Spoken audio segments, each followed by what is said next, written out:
Howdy, howdy, howdy. Welcome back to SciTrek, your sci-fi TV and movie channel, and welcome back to Sci-Fi Sundays. You know, it's our favorite day of the week. I'm back in the office. It's nice and cozy. We got a full house here, but most importantly, as you can see, our Storm Bear's home. Our Storm Bear's home. Tommy goes back and behind you, careful. I like the dragon forest. That's cool. Well, I've been catching up and binging Game of Thrones the last couple of weeks. Oh, I need to do that again at some point. Well, before we jump into everything we've watched, Stormy, how have you been? How are you? I've been living in hell, and that hell is called Calculus 3. But last Sunday, I finished my exam, my final exam, got my grade, and that shit is over with. God, that was grueling. Grueling. My degree starts in like 6 weeks, so I feel your pain. Dude, I am so sorry. Yeah, just my advice is get the hard stuff out of the way. That way you don't have see. I put the hardest class for my degree program. I put the hardest class off to last, and then I ended up dreading it for like a year and a half. So just maybe do the opposite. That way you get the pain out of the way, rip that scab off, and then start with the hardest to the easiest. Then every time you finish something, it gets easier. Yeah, funnel it off. Yeah. But yeah, maybe. Maybe. Of course, then you may be suffering so trauma for the rest of the easy classes. It may be, I don't know, man. But I met my match with Calculus 3. Yeah, I don't do math. As you'll know from watching many of my videos, every time I try to do any math, it goes badly. We know it was easier when I was 21 years old and had just fresh off of, Algebra 2, linear equations and all that shit. But then, at the age of 62, going back 40 years and trying to remember all that, that was probably really the hard part, to be honest. 40 years ago was roughly the last time I did maths as well, but it was more like 2 times 2 is 4. 2 times 3 is 12. It's 9. God. As you said, maths. Math. Peter popped in there. You go to maths, but it is math. I'm doing math, but I'm going to maths. Jay, you want to try to get in the Christmas Stormy scene? Bear bouncing here and there and everywhere, fixing rockets without a care. Somewhere like this. Okay. Stormy Bear. Now it should be bouncing here and there and everywhere, fixing rockets without a care. Stormy's a gummy bear. I love singing. I'm going to do a Christmas song. Oh, God. We are in the Christmas mood. Can't say that. It's supposed to be nice to me. So, all this crazy stuff has gone on for a while. It's actually led us to do something that we never thought we were going to do.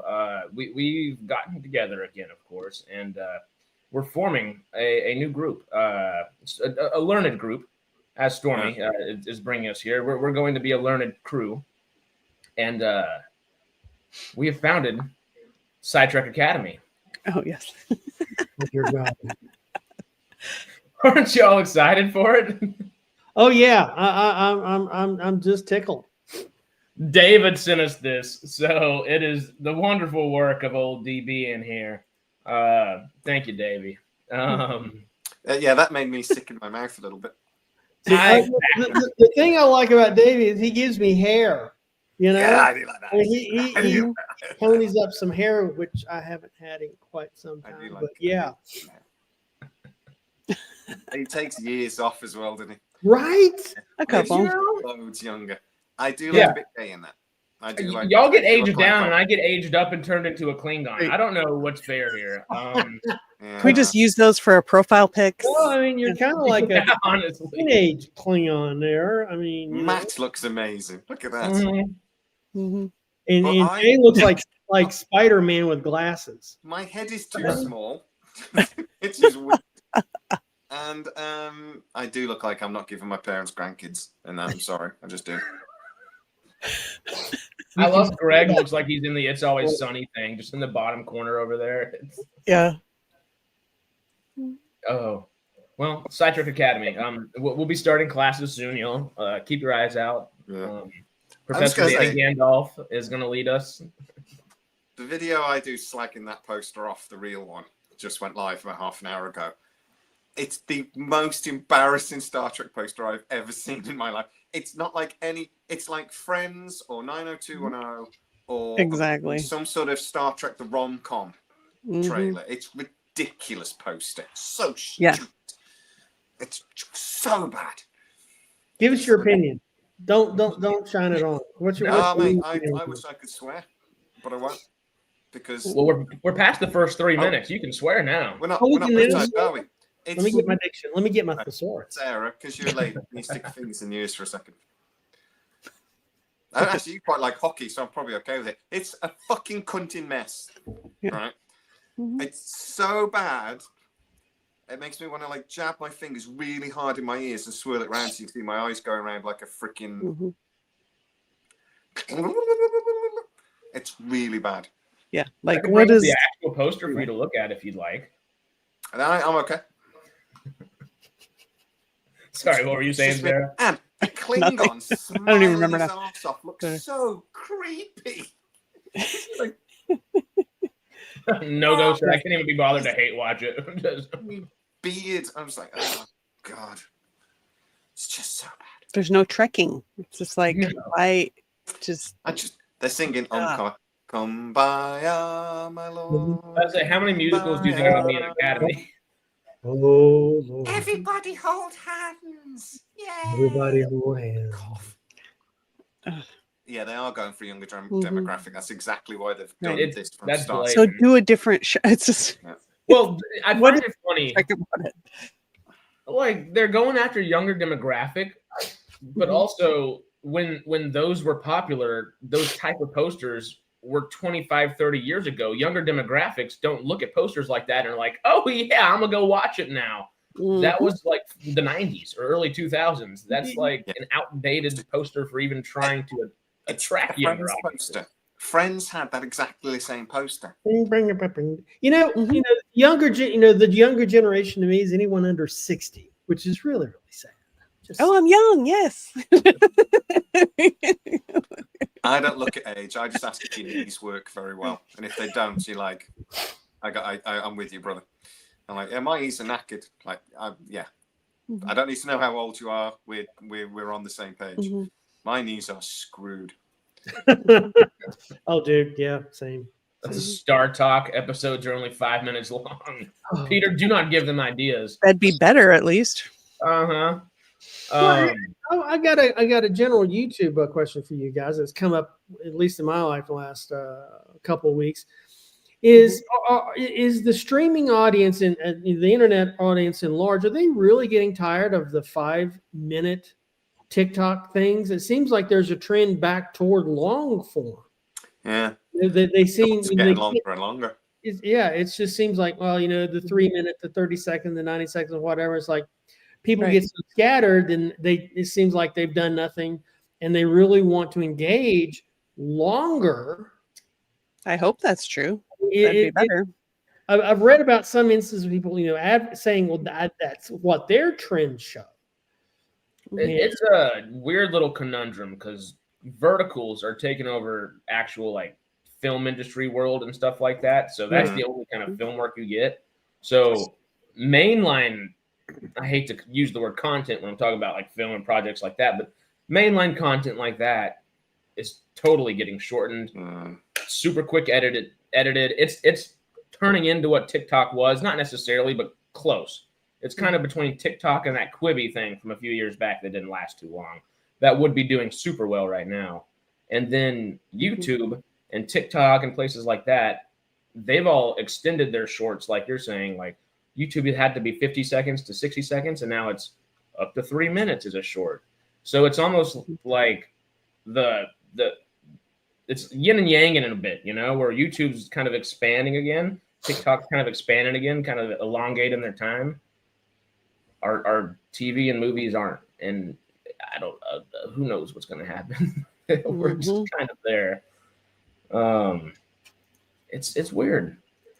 Even I started doing that. thing, and I was like, I was so against it when it came, and even I've started. But I keep getting, it knows I'm a creator because it listens to you, doesn't it? So I get a lot of those. If you're a small creator, use this noise, and you'll get like a million things. And I'm like, no, I want to watch Saturday Night Live. What's a Saturday Night Live? I don't want to see this every bloody fucking thing. So yeah, I just kept going, no. Ooh, okay, funny. No. Well, one thing I've noticed, like sorry. Well, I was just going to say, like for Professor Cringe, the longer, getting more engagement on longer stories than I am shorter stories. And so when I read about the trend going toward longer engagement, is like, and then I went back and looked at Professor Cringe, and it's like, well, Jesus, there's something to that, because and it's a tiny gradual bump, you know. But it's like, well, shit, is that becoming a thing? I mean, because it doesn't seem, you know, you go through the TikTok thing over and over and over and over and over, and you become oversaturated, and you don't feel like you got a full meal. Yeah. You spend all that time, you didn't get a full meal. And I think people are just, unless you're doing short form, you know, it's dance video, whatever. It's emotional junk food. Yeah. Yeah. There's one guy, he does political commentary, was a lawyer from California. And he was starting to do, you know, he's doing the 3 minute, the 5 minute thing. Well, now he also mentioned this phenomenon. And so he started doing hour-long YouTube videos, and those have really increased. The engagement per minute is higher than the shorts, which you would think it was the opposite, because anyway, I'm hoping, you know, people are just getting sick and tired of the really short stuff where they get nothing. I consider doing shorts just like a trailer for the video. Yeah. Get a couple of thousand views on a short. I've had 10,000 before now on shorts. Really? And you get the odd sort of like subscriber from it. Or you get people see it, and then you've got the related link, and then they'll go watch so occasionally I'll get spikes on the real video from it. Yeah. But you make pence, that you don't make any money on them. It's literally like, oh, it's got 10,000 views, you made 12p. Oh, well, fucking thanks very much. But if it drags people to the channel, then great. So essentially, for the way you're seeing it, it's become an ad platform, the shorts, an ad platform that occasionally gets you enough money for a bottle of water at the end of the year. Yeah. Well, it does depend on the type of content and the projects you're doing and making as well, especially for Professor Cringe, because that is longer format. It would fit longer format and get that type of audience too. Whatchamacallit, just while we've been talking about it, I kind of come up with a theory. Obviously, our brain can only handle so much dopamine, so much serotonin at a time. I think it's kind of dopamine withdrawals is why TikTok and YouTube and the audience that typically has in the last few years gravitated towards the shorter stuff started gravitating towards longer things again, just because I don't know if their brains can handle it anymore. You can only literally take in so much and have so much dopamine flow before it starts wearing you down a bit, like mentally, physically, not necessarily physically, but it can. The what? You run out. Yeah. Dopamine dumps. That's when people have, like, after certain drugs and things they could take. I figure it's ecstasy that dumps all your dopamine. I forget you'll put a bit. And that's why people have huge drops. Those big old party drugs. And you get really depressed and, like, feeling. Well, it's almost like the shorter stuff with the verticals and all that kind of example-wise is now the audience that wasn't looking at all the TikTok stuff the last few years it's burnout, like you literally just said a second ago. That's exactly what I'm thinking. It's what kind of brought the theory to mind. Thank you, me nails. It's almost like that yin and yang, like we said earlier. It's kind of like the audience is switched. The older audience that kind of we're all more attuned to watching the long form, not the TikTok-y kind of things, now feels the need to kind of watch that to a degree. It's like, well, my entire media the last 5 years has been this.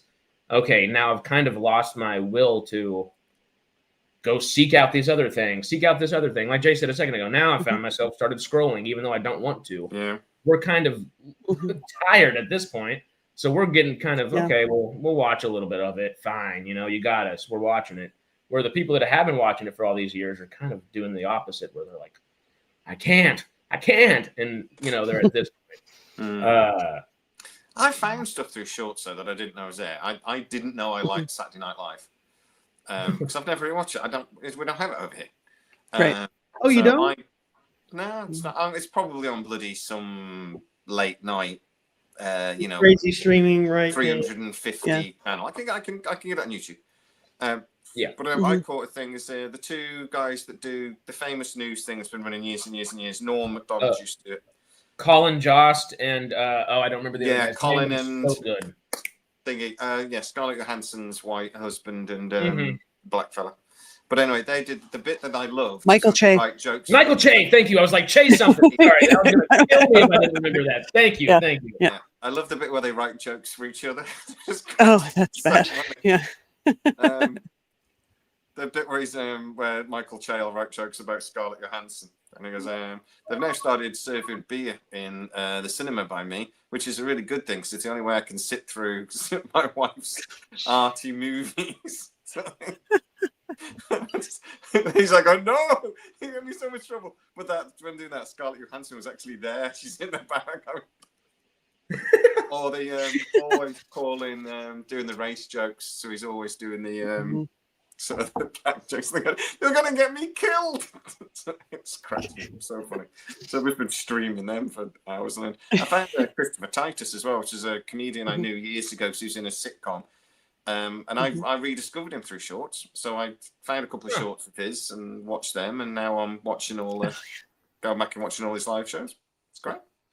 That drunken raccoon, that's my totem. I saw that in the news. I did not, and I want to see it now. Oh, dude, you've got to. It's insane. I'm cheering him on.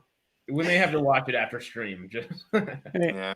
I was listening to this guy on the radio, and he's saying, because it looks suspicious to me, because I think the guy that runs the place got a bit hammered, caused some damage. So I was like, oh God, went and caught himself a raccoon, shoved a bottle of whiskey down its throat, shoved it by the toilet, goes, look what that bugger's done. And I'm like, yeah. Because it looked a bit staged to me. Yeah. Raccoons are the funniest animal. They're little shitbirds. They are, but they're the funniest animal. Okay, we need to do something in a minute here. First, though, we're 20 minutes in. And we haven't said what we've watched this week so far. Shall we speed around it and just catch up? Sure. Stormy, you want to lead us off? Stormy's got to go. Stormy can get better. It's got to go first. So since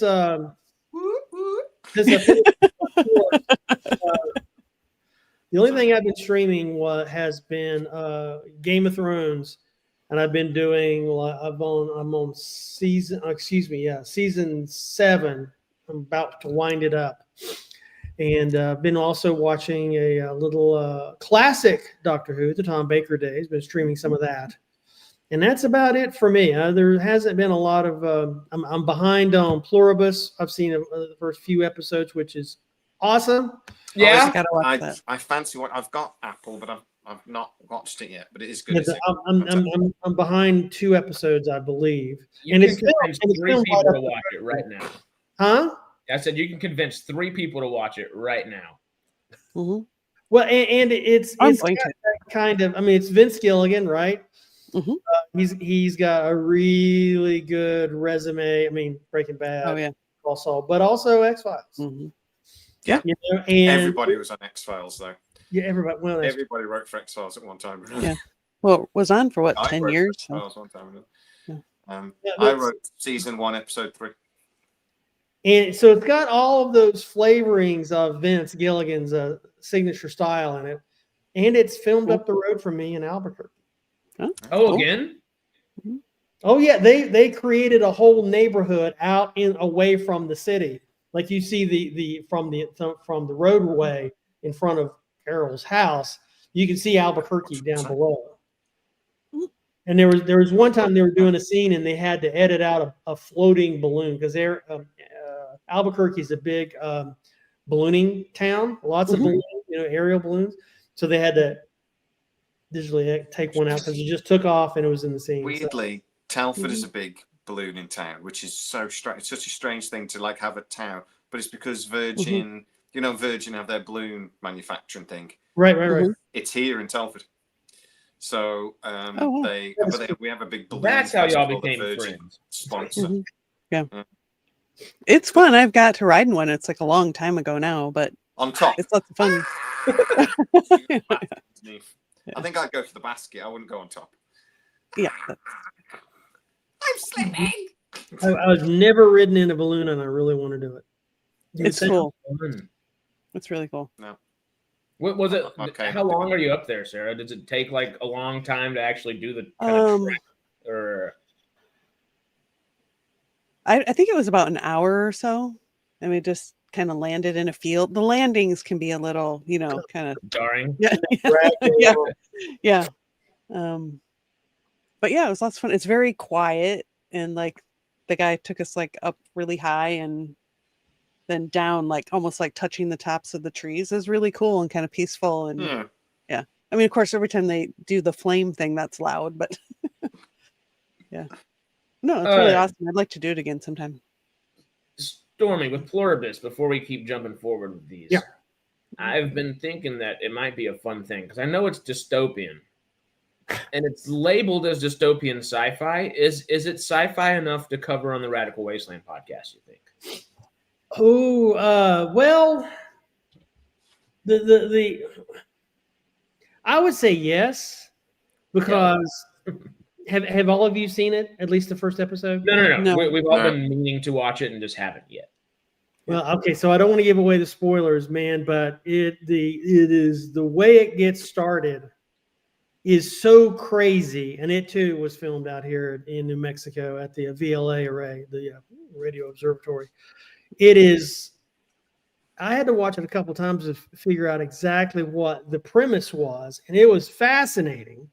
So on that, I mean, okay, if you would consider Them, the movie Them from like the 80s, all right, as sci-fi, then this would clearly be sci-fi forward. I always mix those up. Them's the giant ants, isn't it? Them is the glass. You put on the glasses and you see everybody, and it's crazy. Oh, that's They Live. They live. Yeah. Don't Them ask me. Yeah. That's why I asked to mix them up.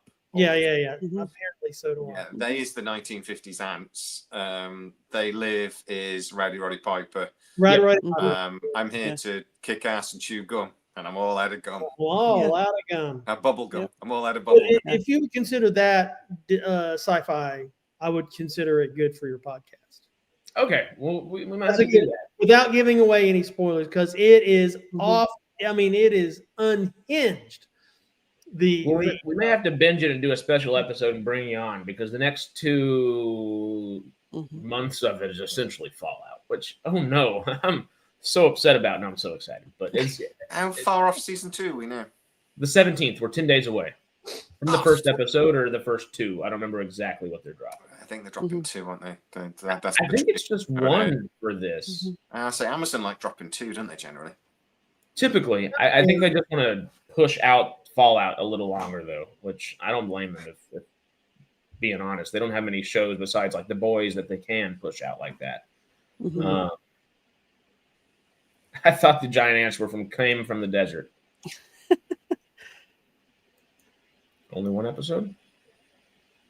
I don't. For Fallout. That it's called different in America. In this country, the giant ants. Those ones. They were definitely called Them. Okay. But back then they used to make that was a big thing, wasn't it? They were making those monster movies. There's one that was the giant tarantula that used to scare the crap out of me. No, I don't like spiders. And that was called It? No. So no, it's Pennywise, huh? No, this was another one from forever ago. That was Like from Day of the Triffids. 40s. You got Day of the Triffids. That's a different thing again. Here's an interesting tidbit. The day before I was born, my mother went to go see Day of the Triffids at the drive-in, and that's when her water broke. That explains a lot, actually. So yeah, Yeah, she felt like I'm not feeling real. I'm gonna get, and this was a drive-in. So I went to the bathroom, the water broke, and it's like, well, time to go to the hospital. So she never ever did see the How the Day of the Triffids Ended. So I got that for her on DVD for birthdays. The Day the Earth Stood Still, the original, not the Keanu Reeves version, is genuinely one of the greatest sci-fi movies ever made. And they did that in the 50s. And then it kicked off the whole flying saucer thing forever. Yep. You can actually see, right, there's certain times in history with aliens. So before the Day the Earth Stood Still, alien craft tended to be like cigar shape or things like that. Then the Day the Earth Stood Still happened. UFO sightings like went up 1,000%, and all of a sudden they were always flying saucers. And then in the late 1980s, they all become triangular, and it even was in the X-Files. And then we realised that the F-117 was a thing, and then it reverted back to flying saucers again, or cigar-shaped, the cylindrical ones, because everyone was like, "Oh, we were seeing that," and they sort of went, "Oh, maybe it wasn't a UFO, then maybe it was an aircraft." So yeah, it's you can actually see these things through. And every time there's a big sci-fi movie come out, UFO sightings go through the roof again. It's quite funny when you actually look at the things. You can literally see a spike in UFOs. Oh, Independence Day came out. Yeah.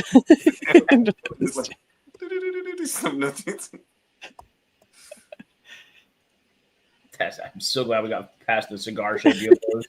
They were promoting smoking. Well, okay.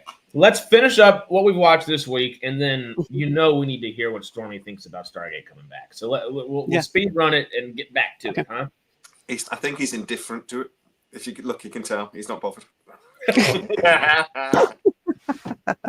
Well, I found out about it. Scrolling through YouTube, had to take a break, Right. and then there's you, Jay. It's like, and you were just, dude, you won't believe it, and it was your first show. I was in snooker, and it dropped. So I had to run outside and sit in my car while people were walking by like a bell and go, yeah, you could tell it was breaking it. I thought, well, Jesus, did he? We're in the middle of a game, and I'm like, "Fuck you, buddy!" And so that's how I found about it. Was because Tachyon Pulse. Hey, the way to learn all of your sci-fi news, rumor, and debate. No shit. So I've actually created myself a new start again. Instead of, I can't even remember SciTreks anymore. Now I've got Tachyon Pulse podcast, your place for sci-fi news, rumor, and debate. What was it before? SciTrek. Welcome to SciTrek. Your place for sci-fi. Oh, no, your sci-fi movie news, TV and movie channel.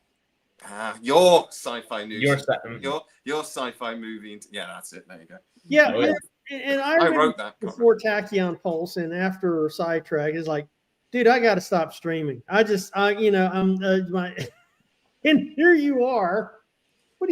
How many subscribers you got? Like 20,000, 30,000 subscribers on? That was 30 something thousand on SciTrek, and I had 32 when I left. But then I had a year off, and I genuinely, I wasn't very well, and I had all that crap going on. Right. All this business, and but then when me and the wife split, I was just there going, Harrison's going to kill me, but I've got nothing to do. Oh, he's so going to kill me. He still may. We got to get you to the U.S. and then you won't know. I'll be back. There's lots of desert that we can bury people in, Jay.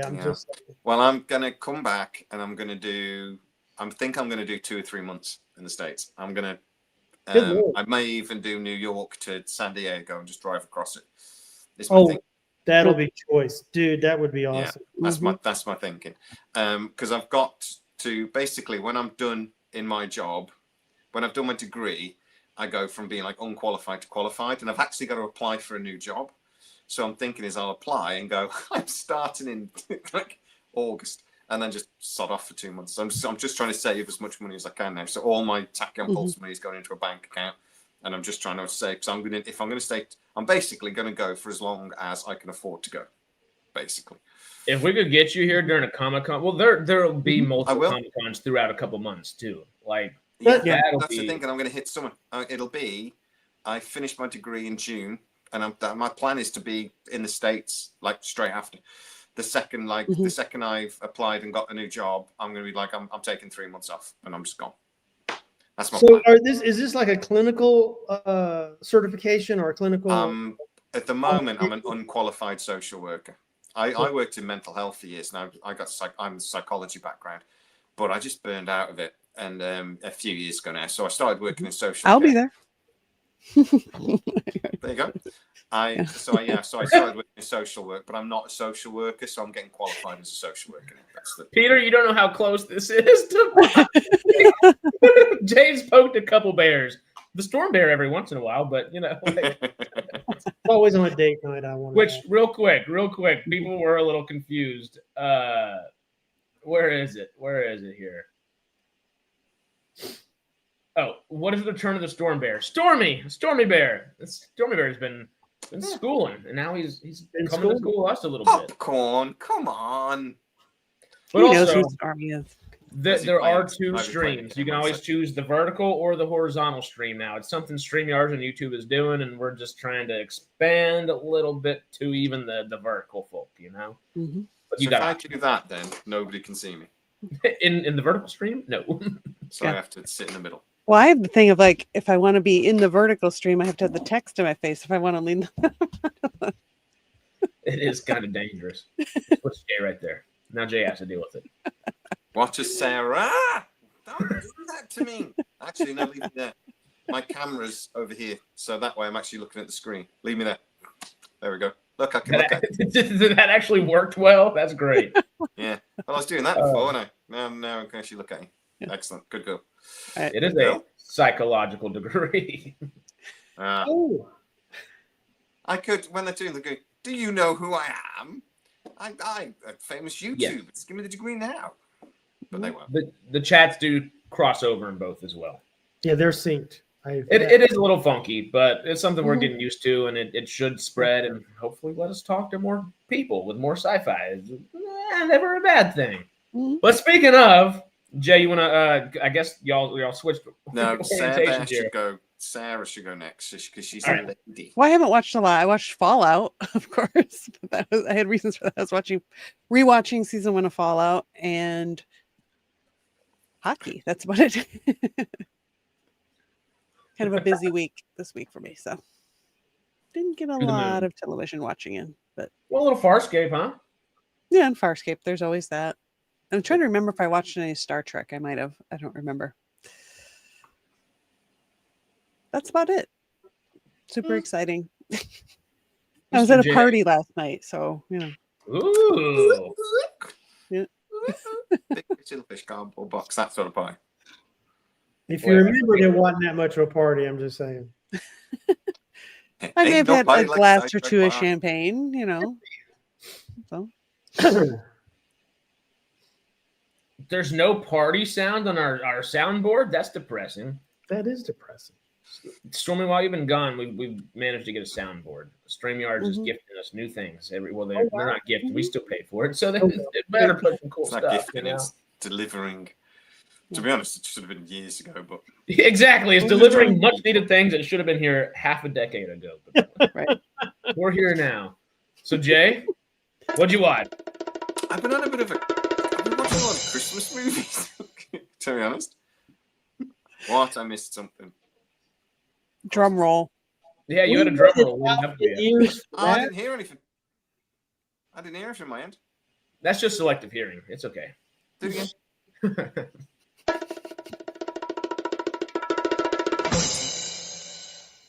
Can you not hear that? Nope. Oh, we're Don't gonna be have some fun napping. then. We're gonna have some fun then. Okay. What have I watched? I've watched a couple of. I'm watching How I Met Your Mother. So that's my little. Oh, I need 5 minutes, or I'm not ready for bed. Yeah, I'm going to watch one thing. I stayed up till 1 o'clock the other night because I watched like 6 back to back. I was supposed to watch 1 and then go to bed, but yeah, never mind. But I've watched a couple of Christmas movies. I watched Krampus, which is surprisingly good.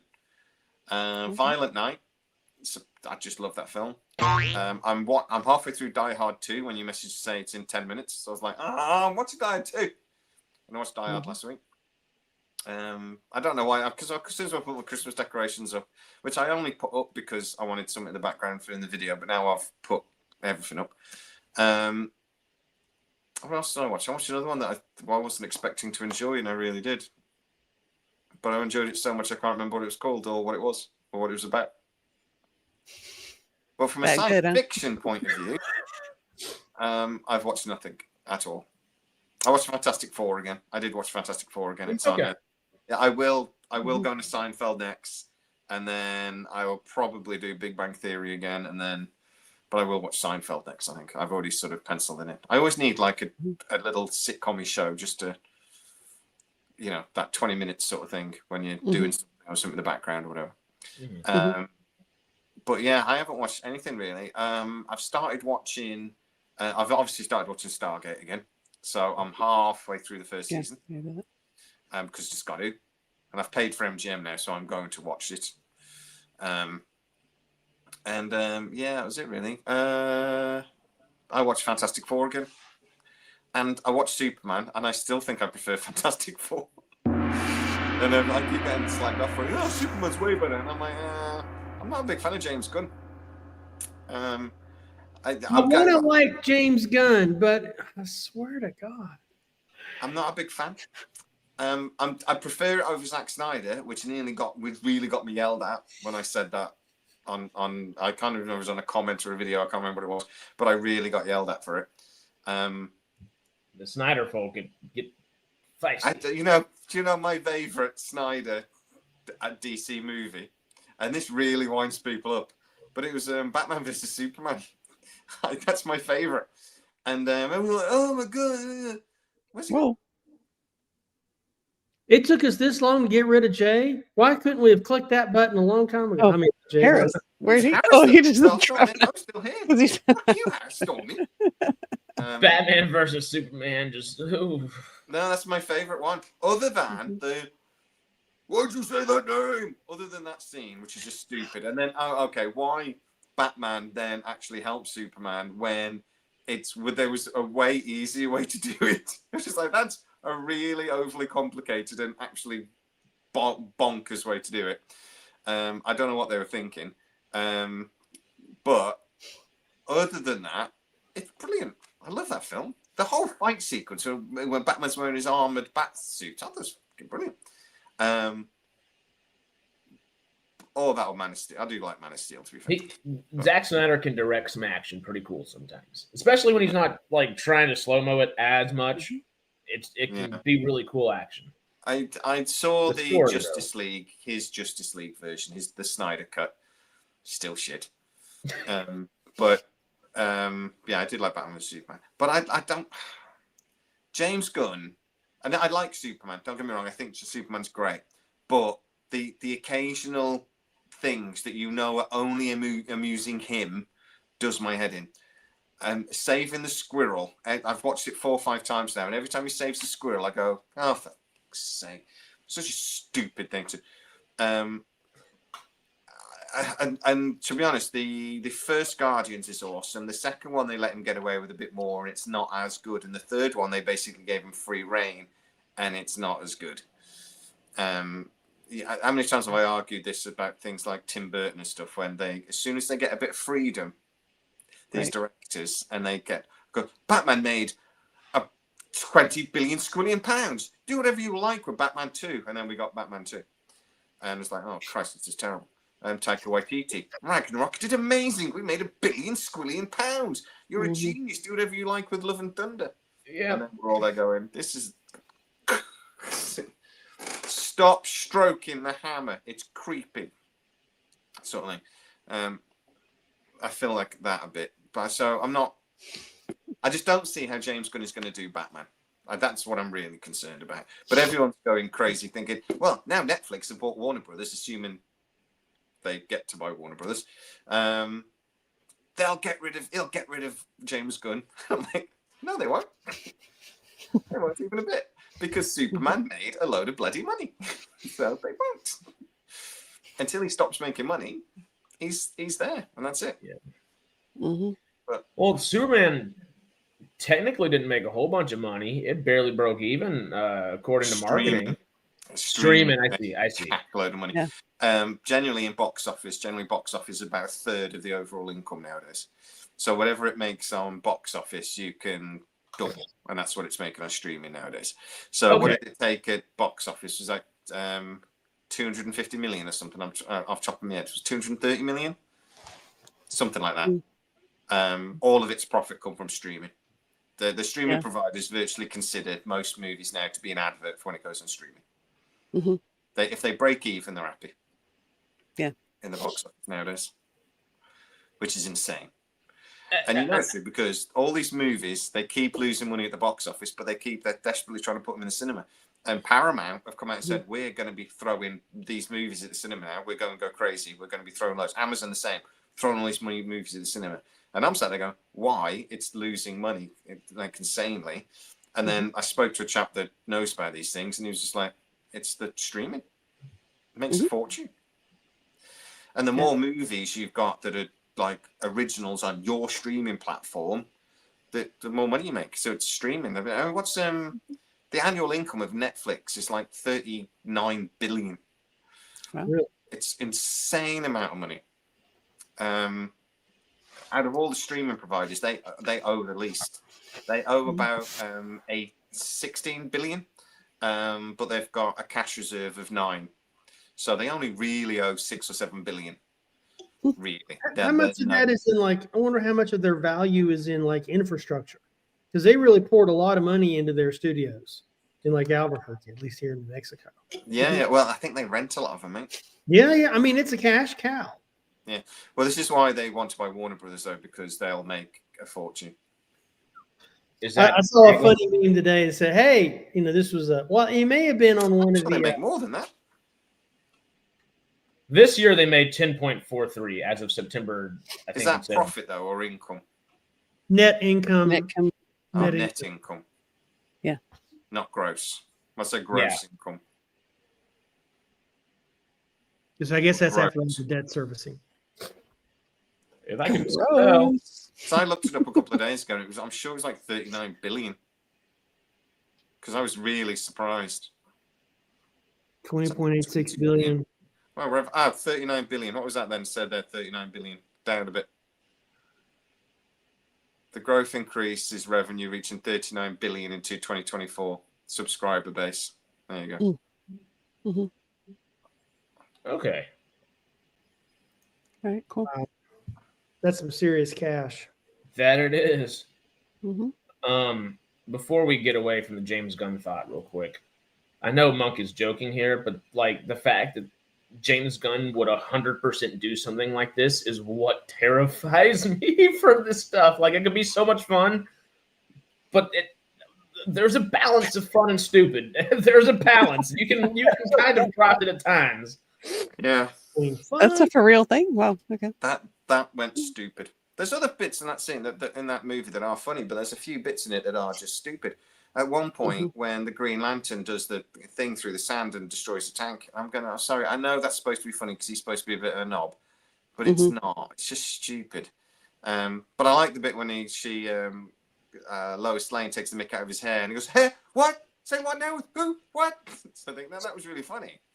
So when James Gunn nails it, he's really funny. But when he just goes that little bit too far, it's just stupid. Like Taika Waititi, to be honest. Yeah. Joke vomit sometimes, and you're just like, oh, I've gone too far.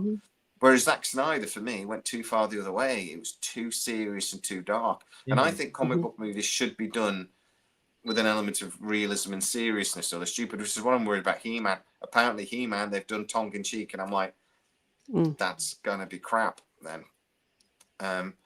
But Zack Snyder, I think, went maybe a little bit. I think his films are just a bit slow, actually, to be fair. I think he sped up the editing a little bit. They'd be more interesting. But, well, this is honestly a pretty good suggestion by user JC6PE2B1Y. Maybe like those two guys who write jokes for each other, Michael Che and Colin Jost on SNL. Snyder should write Gunn's movies and vice versa. James Gunn has written multiple, or not multiple. He wrote Dawn of the Dead for Zack Snyder, which started Zack Snyder's career. So they have done that in the past, and Dawn of the Dead may be one of Snyder's best too. Still, so. I saw Netflix just dumped Snyder. Did they actually? They had 6 projects on the go, and they've cancelled all of them. Oh wow! Rebel Moon Part 2 is incoherent, to say the best. I thought the first had, possibilities, and it's like, what the hell happened? It's like there should have been 5 other episodes in between to explain whatever went down in the second one. Don't you think? I mean, it was just Yeah. Yay! No Rebel Moon 3, 4, or 5. Yay! No, Rebel Moon was supposed to be a series. It was supposed to be more than just the 2. It was supposed to be 6 films. Yeah. No, they were it's supposed 6 to be, films, and he was going to correlate it with Army of the Dead, Army of Thieves, and that was supposed to be like another 3 or 4 films. Right. And then on top of that, he also did was it Vinland? No, it wasn't Vinland Saga. That's a whole different show. But he had a Norse anime that he put on Netflix last year. That was some of the best stuff I think he's done in years, because the rest has been Rebel frickin' Moon and Army of the Dead, and both of those I could. were terrible. Army of the Dead as well was awful. I got nothing good to say, and it's not going to be fun if I do say something. So we'll just skip over that thought, Like there's incoherent, though, mate. It's not even that it's bad; it's incoherent. That's the thing. The ideas are Rebel cool. Moon, and it's like, what's the point of this film? I don't get it. I don't even get what you're trying to say. Yeah. The first one, at least, you knew where they were going, and you just thought, okay, it's a bit slow, a bit boring, but they're introducing all the characters. So Yeah, you're like, I've seen Magnificent Seven, I've seen Seven Samurai, I've seen Star Wars, I've seen everything before. Here we are. Exactly. This is done that. again. This is exactly the same thing done again. But again, they're introducing characters. I'll let it go. The end's a bit weak, but never mind. Let's see what it does in the second one, because that's obviously we've had all the supposition. Now let's go, and it just didn't.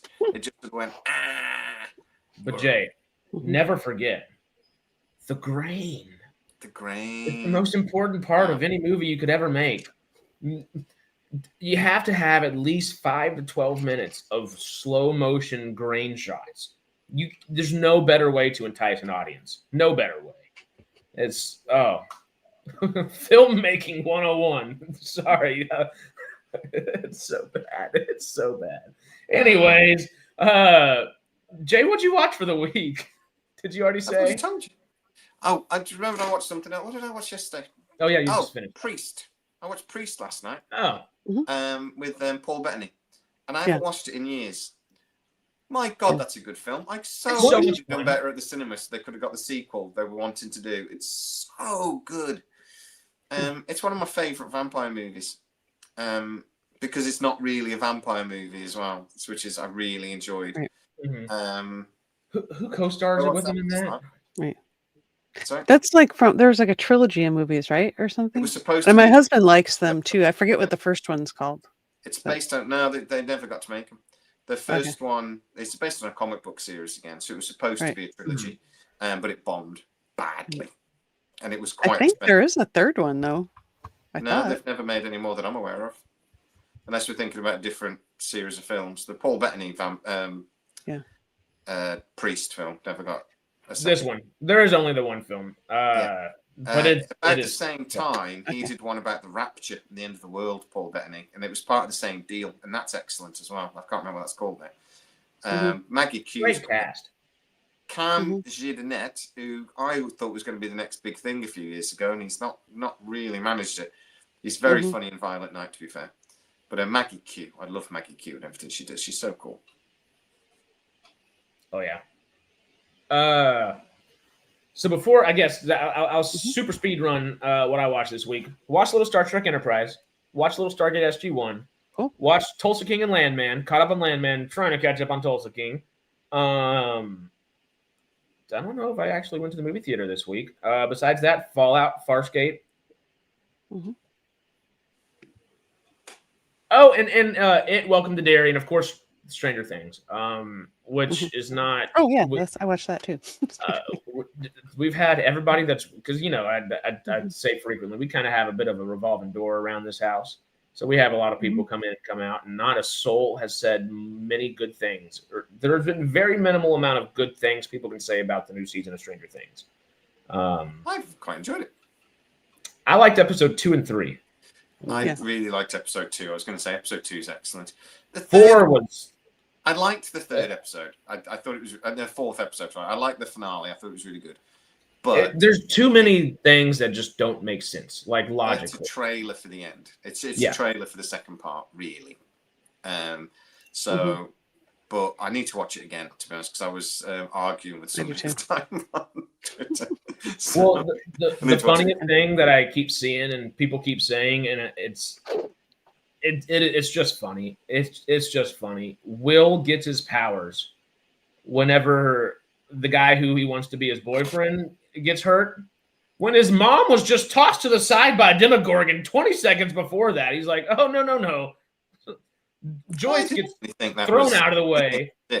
I thought that it was because he was basically beaten down, and at the end of his tether, and then all of his friends are about to be murdered in it.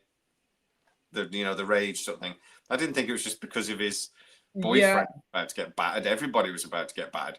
So but the way they frame it is very much the end of his thing, but also because of the way it's not a Demogorgon, is it? What's the main bad guy's name? Vecna. Vecna. The way he did that and then threw him to the ground like thing. I just thought he basically realized actually that he is connected to them, and there was a realization rather than just a rage thing. But I might be wrong. No, there is that. But if you look how it's framed, it looks like because all that is going on, but they did not do a great job about framing it, and that has created a bit of a meme around it already. I think there's one of those things though as well, mate. I think this is one of those expectations thing. It's sort of like the final season of Game of Thrones as well, which to be fair was a bit of a letdown, but people had built it up so that it was. I think there's an element of, and I think this as well for Strange Things, it wouldn't matter what they did, a lot of people would have been pissed off. So I think there is an element of that. Yeah. Well, and also it's blatantly obvious, and it's not necessarily a bad thing because what they've done with a show that they had zero plans on continuing past season 1 originally, because Stranger Things was originally meant to be an anthology set in the Carolinas titled Montauk. I think that's fairly common knowledge, but because it was meant to be an anthology series, they never planned for a season 2. So they've been snapping and trying to get everything they can for the last 8 years essentially together for this kind of stuff, and it is hard to find that giant, beautiful, badass ending like that if you haven't been able to bake it into what you've been writing. Well, remember, Vecna wasn't part of anything until season 4. This is season 5, isn't it? Season 4 was supposed to be the last season. When they went into filming, it was going to be the last season. That was the plan was there was basically going to be one more episode sort of thing. And then about halfway through, Netflix went, we want a 5th season.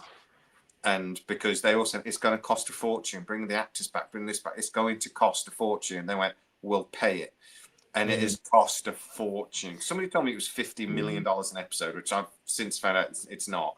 But it's a lot. I think they've spent like $300 million on 8 episodes. It's something like that. It's a crap load of money they spent. And a lot of it is getting the actors back. Bobby Brown has took like $5 million from this. She's took an absolute fortune because she said, I'm not doing it. So they just had to basically gob money at it to do it. And good for her, Yeah, why not? Yeah. I don't think she's going to have a massive movie career. So her Netflix movies just haven't. Enola Holmes and Damsel didn't do what they expected. I was Was she expecting in Electric State also? And Electric State, that's right. Yeah. That was one of the worst sci-fi movies of the year. It's gonna win our rally if we got one. Yeah. Yeah, that was another one that was like pretty much incoherent, and that was a cost of fortune. And you're watching it going, yeah, I can see why, and not in a good way. Yeah, we were talking about it, I think last night actually. If they would have ended with season 4, actually have Max die, have Vecna be fully destroyed, have everybody get together. it felt unnecessary kind of at the very beginning when Matthew Modine's Papa came back. It was like, oh, we're shoehorning him back in here. But then he had a damn good arc in this season. I think season 4 is probably their second best season, in my opinion. And it felt like it came full circle with him not only coming back to help 11, still kind of that creepy kind of stepdad kind of thing, or like, yeah, but we're gonna do some experiments over here kind of deal. But at the end, you knew that he felt for her like a child in his own way, and he gets killed trying to save her, and you're like, okay, this is like a beautiful full circle ending. Let's rip open the ground, and then we'll just come back, patch it up, and now start like everything's fine and dandy a few months later. Like, we didn't just set up this terrible world-ending thing, like this hell literally breaking loose on Earth, and then we toss some metal over it. It's fine. It's just a little screwy. Season 4 ending would have been chef's kiss. And they hadn't, because when they did the big finale in season 4 and they did the huge cracks and everything was so dramatic, at the start of season 5 they just went, we stuck up sticky plaster on it. Don't worry about it. And you just know that I'm just watching that going, they painted themselves into a corner. Didn't know how to get out of it. And you get that a lot with two-parters sometimes. When how many Star Trek two-parters were you sitting and going, oh yeah, they've overdone that. This bad guy's way too powerful, and they don't know what to do. And then in the second part, they're sort of like, that's good. But yeah, they literally stuck a wrap everything up in 10 minutes at the end. We'll make him go to sleep. That'll do. So, but yeah, in that, when they said they just stuck metal thing over the top of the cracks and like they would not make everybody stay in that town. They would evacuate that town. Oh, so fast. It's been a chemical accident. Everybody out. And it's a simple, small little detail, but it annoys the ever-living crap out of me that we're supposed to believe that they never found Hopper and 11 doing obstacle courses in the woods when they have helicopters. There are helicopters. What?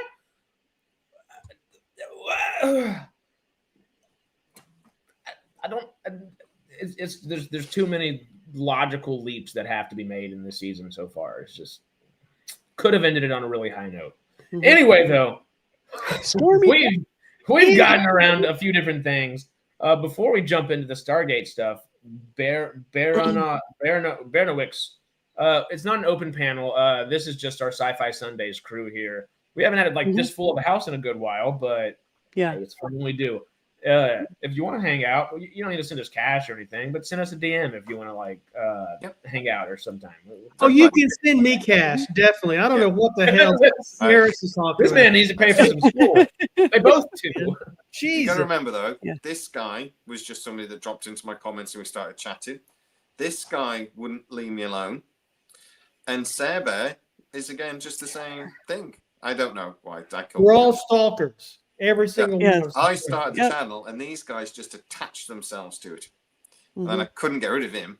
He's been knocking around for like 8 years. I couldn't get rid of the kid. Isn't it insane how quickly, how long we've known each other? Just, what was it? Virtually. The whole UFO is kind of crazy. SciTrek's been going 4 years? I think 5. I think it's 2020. 5? Well, we knew each other from Mystery Machine. It's probably been about 7 years, mate. Yeah, I mean, it was like pre-COVID or COVID. I think it really I started SciTrek during COVID or back end of COVID. So yeah, it would have been 2021 when I started. We started at front end. Sorry? It would had to have been front end of COVID, because at the beginning of COVID is when I was like, I need to watch Stargate, and that's where I think it was. Everything. I think it was the first couple of months of COVID. I want to say it was August 21.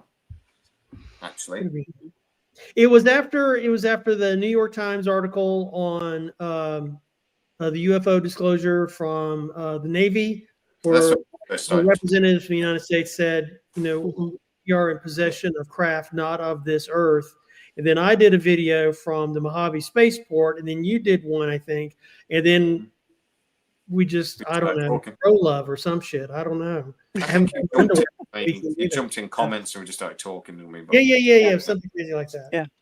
Can you guess? channel. And I'm like, oh, what's your YouTube channel? Can you guess the date? You were right with August of 2020 or 2021. Oh my God, my memory is like a trap. The information in this brain, it's just like goes in. Other than it's a great date. And the out the other side, but It's September 11, 2021. August, remember? Oh, August, right. I don't know. But yeah, I've been doing mystery. Go straight to 9/11. Speaking of conspiracies, it was August 1st of 2021, which is pretty August great. 1st. Pretty great. There you go. And then SciTrek pulls back in November, I think it was. I think I'm pushing a year. I think I'm on about end of 24. I don't know if you It's put been anything up. In internet years. It would have been right around then, yeah.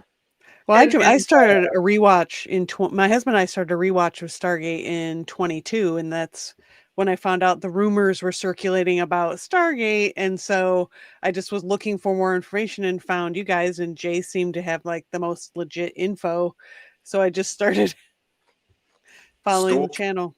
Stalking us. Yeah. Well, and the first time you came on was for our 30th November. I just had my first birthday. Fire chat, November. I believe. Whenever we were doing the You were doing the charity streams, Charity, and we that's what picked to do best and worst episodes of each season, I think. I think it was an SGU. That was such a long We started with SG1, and then we did all three. Oh, no, I thought you meant when I did my charity stream. Like a trapper. That was the beginning of 24, I think, wasn't it? I watched the first and last episode of every Stargate episode. Yeah. Oh and my you God, killed yourself. It's so painful. I genuinely felt ill for about 2 days after that. And you know what? The nutty thing is, I want to do it again. It was so much fun. Yeah. We just got to take shifts. Or we tried doing that before with, what was that for? SGU? I don't remember. Well, we did all three of those. Atlantis, maybe it was? Because one, we ended up splitting it into 2 days. Was that for SG1? I guess that was. Had to be. Stormy, you want to join me for every double Star Trek episode? Watch every double Star Trek that'd be episode. Cool. Mm-hmm. That would be fun. Yeah. Mm-hmm. I don't know how many double Star Trek episodes there were, but 73. There was a. I was just thinking actually from all three series, from TNG, DS9, and Voyager. I mean, there was a lot. Is there a 3-parter in there in DS9, maybe? Yeah, and Voyager had a 3-parter as well. Okay. So yeah, I reckon it's at least 2.5 double episodes every season, because there's tends to be a double episode halfway through. The first tends to be double, so I reckon it's going to be 5 in season 1 and then 4 in every other season. So, oh Christ, maybe it's not a good idea actually. You might have to split it into 2 parts or something. Yeah, 24 hours. It'd be fun to do that though. Well, YouTube also doesn't let you stream more than 12 hours, 59 minutes now. They cut you off at 13 hours. Yeah, they cut you off at 12 hours. So I'd have mental health reasons and stuff. I like the challenge of it though. Doing like a 2-hour stream. It's a good challenge. It was fun. Stuff to talk about. I think I pushed 16 hours, didn't I? Did I hit 16 hours? Well, we did 17 on one. 17, the one I did then. Was it? And I was there with you for I think 17. Was it? 10 of them or 11. It was wild. Yeah, I started at 8 a.m. That was before I was on. That was a while back. I've been on for over a year now, so that's crazy. Hey, it's the first time I ever ate on a YouTube video. Yeah, and you were so upset that you did it too. you could feel like the pain oozing through the camera. I was picking all day. I basically just like got myself a load of bits, and I was just sort of like picking all day. It was a proper challenge. My arse hurt by the end of it. Oh man! You have to get a standing desk, and then you can. I have one of those. I never changed the height of it, though, but I do have one. I used to have one. I haven't got one in my new man cave. I haven't got one, but I used to have one. But my ex-wife has got it. I do just want to say real quick to Bear, come hang out with us. Actually give us a DM and message us and stuff. This is just the first time we've all seen our Storm Bear here in like 4, 5, 6 months at this point. So we're just No, you're always welcome. We just chill and talk about whatever, you know. I think you're always like welcome to give us ideas. We know we need to know we can, that we can trust you and that you're our kind of people. Because there are some odd people out there. So we just want to make sure we have a disaster with that once upon a time. We've had a couple of people on here over the term that has turned out to be just what? Yeah. Yeah. Bear did ask, what do we think of 40K? I thought, I wish I don't know if any of us. You're talking about Warhammer? Is that? Yeah, Warhammer 40K. Yeah, it's a part of sci-fi that none of us are familiar with. I've played the game 30 years ago. It sounds interesting, but it's like it's like so much. Like I don't know where do you? Yeah, it's the whole obsessed. Yeah. Quest clarified for us real quick. You can stream past 12 hours. The rewatch, you won't get that rewatch on the 12 plus, I guess. Oh, okay. Yes, that's right. Yeah, because I was live for 16 hours, and then people moaned at me. There's only 12 hours on the thing. That's right. That's right. We can't watch it. There's only 12 hours, and I'm like, you're not going to sit and watch 16 hours anyway, so don't worry about it. Right. Yeah. Yeah. Same. 40K is insane. What was that? I did it all for. Did you sit? Who was that? Sorry, then. David said he sat through the marathon with you, and he fell ill the next day too. Well done, Davey. Thanks, that man. That whole day's a blur to me. Yeah. I remember. I think YouTube doing something. My Lego arrived. My Daedalus arrived in the morning, so I cracked my Daedalus open, and then I realised really quickly it had 1 billion pieces. Because my thinking was, I'll sort of build that during the day, and then I was within about 10 minutes of getting all the pieces. I went, yeah, no, I'm not doing that. This is so much. So I put it away and just started talking and stuff. Yeah. I don't know if you're even paying attention half the time we were all talking. I was so out of it towards the end. You were. I think you were maybe, taking in a drink or two, which didn't help. Towards the end, I was drunk. Yeah. Stormy, do you remember Spencer? Yes. Do you remember that live video we did with Spencer? Yeah. Oh, when he fell asleep. Fell asleep right on. Passed out. Yeah. And then he fell off his chair.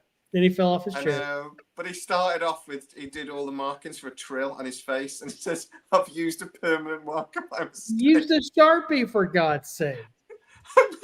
Just like, you've done what? Because, I can't get it off. And he's all like, can't get it off. Like, you moron.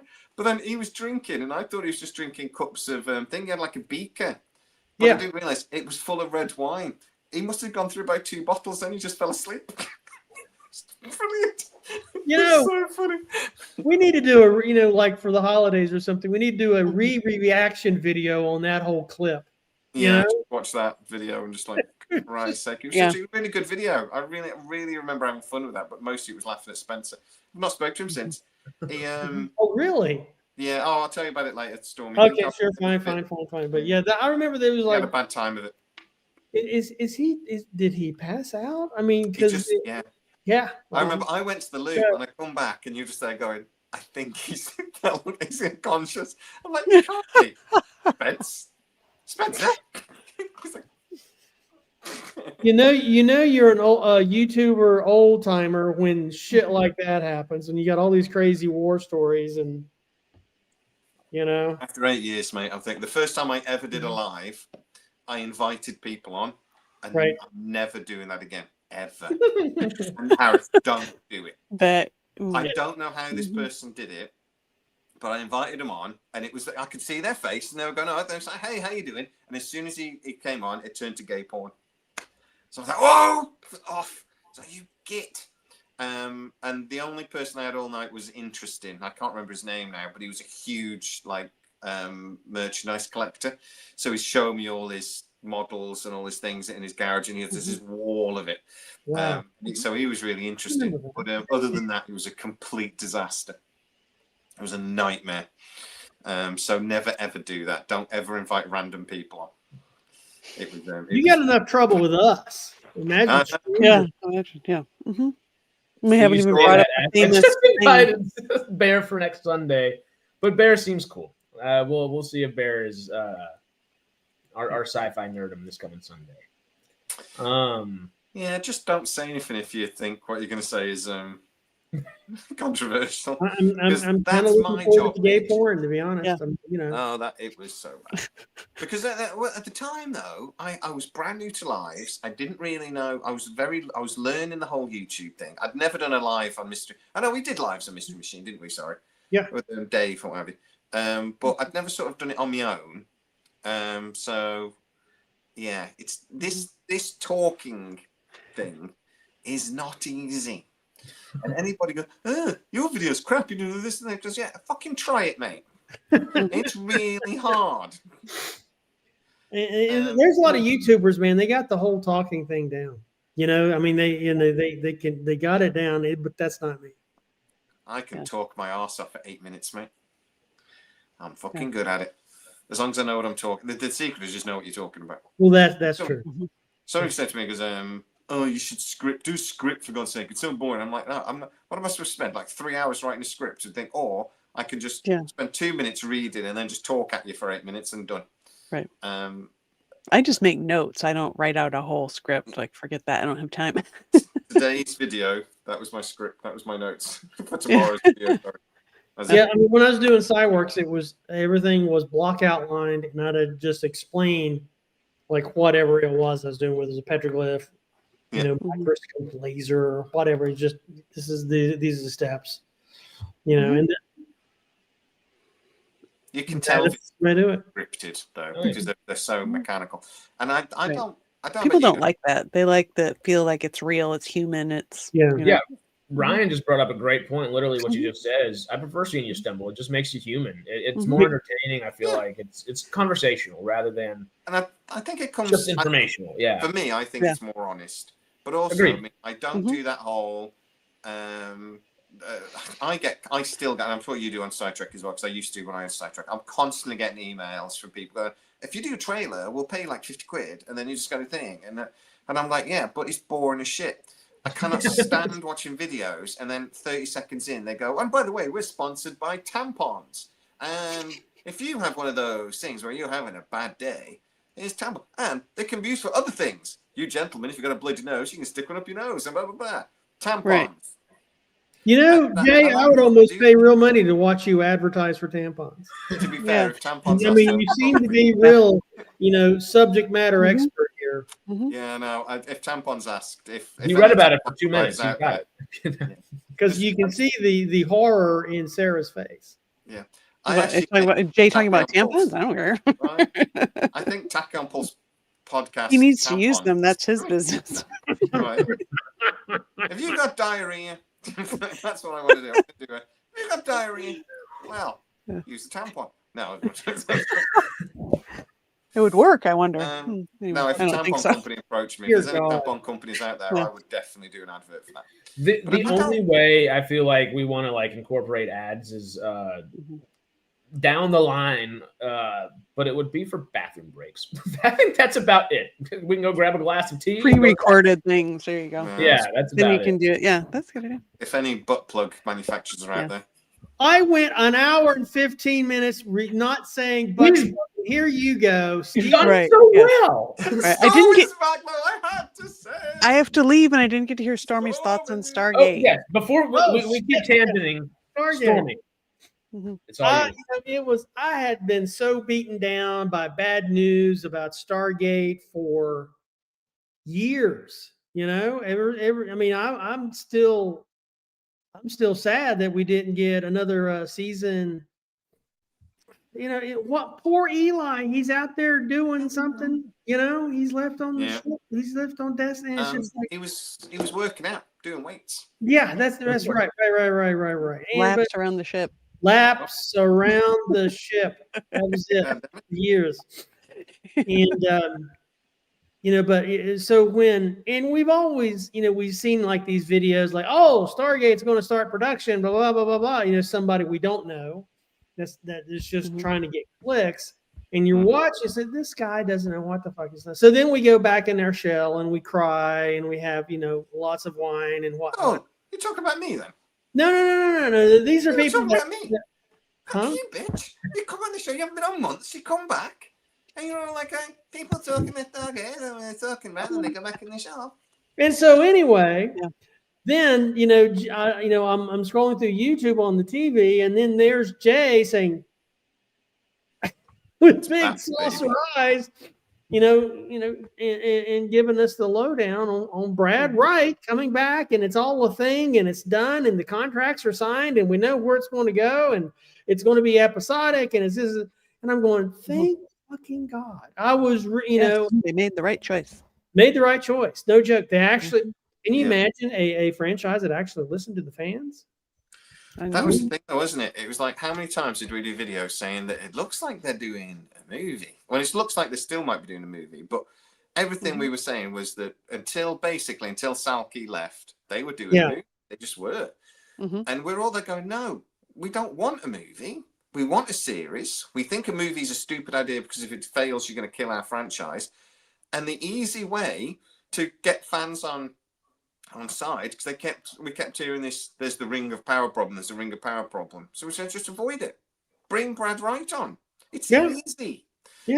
Just don't do, just bring. And they did everything. So it was almost like they were watching. Well, I know for a fact, people at MGM Amazon had seen our channel, had seen Dial Again, whatever, because I got a bloke message. It did a screenshot of his computer, one of the guys I talked to, and it said, whoever's talking to, and then it listed 2 or 3 channels, and SciTrek was at the top of it, because you need to stop, you are putting your job at risk.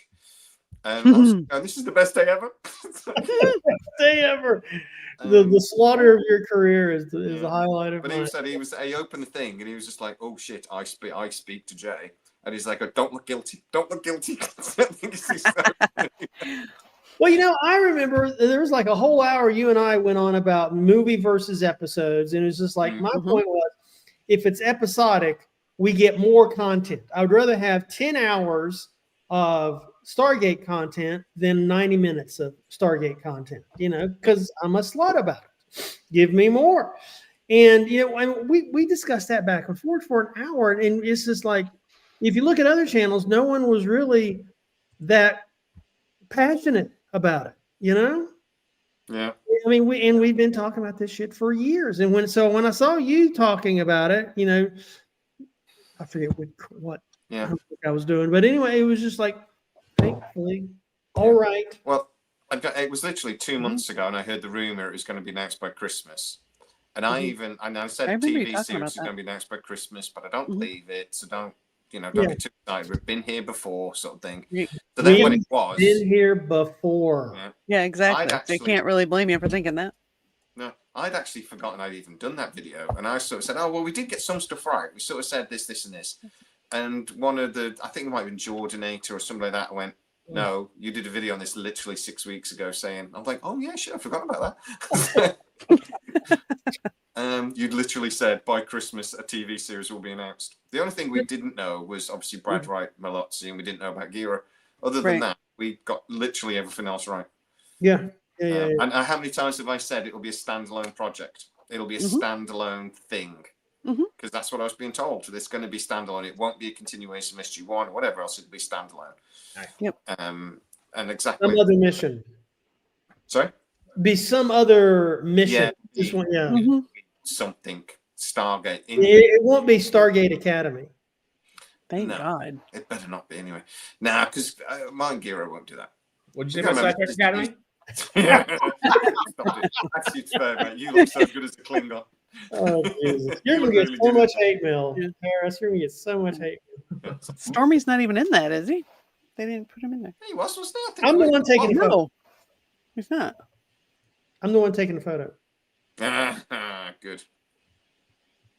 I'm the one taking the photo. And so anyway, that was my thoughts on it. Is like, well, we've been beat down so much, we never knew. It was hard to sift out the truth from all of these rumors, and then all the rumors that we do hope come true never did.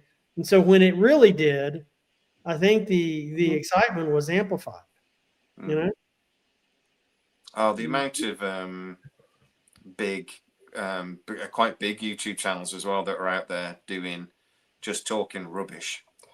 And Yeah. I don't want to mention any names, but it's like, not true. really? That's Yeah. totally false. Why are you? And it's just they're looking for clickbait. That's all it is. Yeah. And it gets But my stuff. favorite day ever. My second favorite day. My favorite day was when we did the video, me and Matt with Brad Wright. That was just. That was awesome. That Oh was yeah, with Companion, which Oh yeah. Brad R.I.P. Wright, Companion, or they're still around, I guess. But well, yeah, now Companion's pretty much they're doing a lot of mental health stuff, which is great. yeah, But when no, that's Brad good. Wright, when Brad Wright told Matt to shut up, I was just Shut up, Matt. From I was Brad. That so was great. happy. But my Perfection. other favorite day was obviously we were talking about Mark Fergus. We were talking about a movie because everyone was saying it'll be a series, and definitely a series, and we saying it's going to be a movie. And Jen Salke really wants a movie. We were talking about San Diego Comic-Con announcement ages before anyone else. We were talking about Brad Wright was not going to be involved in this movie. Yep. And everyone else was saying, no, of course you will. You're talking shit, of course you will. And then Jen Salke went on Dial the Gate. And Dial the Gate kept saying, the one thing they said, somebody else said it to me recently, why would some random Brit know about Star Trek? And I'm like, yeah, we've been here before. Why would some random Brit go now at Stargate? And Darren from there was really condescending, to be honest. And Jen Salke just went, well, he's got everything right. And it was just the best thing. No, didn't Brad Wright say that he watched your videos about to know what's going on? He said that. He Brad says Wright you know himself more said about that. what's going on at MGM than I do. Yeah. And you can follow me. I still talk to Brad every so often. So he didn't tell me about anything good. But I haven't spoken to him for ages, to be fair. But that was just such. Jen Salke just kept going. SciTrek said this, SciTrek did that. I don't know how SciTrek found out about bad robot pitching, and I don't know. And I'm like, because I know the person that printed up the things. You've I got can to say that because they're a picking teacher. all that up. Okay. Literally, we have these. They quit and they're a teacher now. But they have these like print offs when they do the executives, when they do the pitch, and they like this little, it's just something that the executives can hold and read while they're doing it. She literally printed them off. So I was just like, this is brilliant. But yeah, so Jen Salke, our Jen was good at doing that. And then David. David went, so what about these little clickbaiting channels? And he said, that seem to know everything that's going on.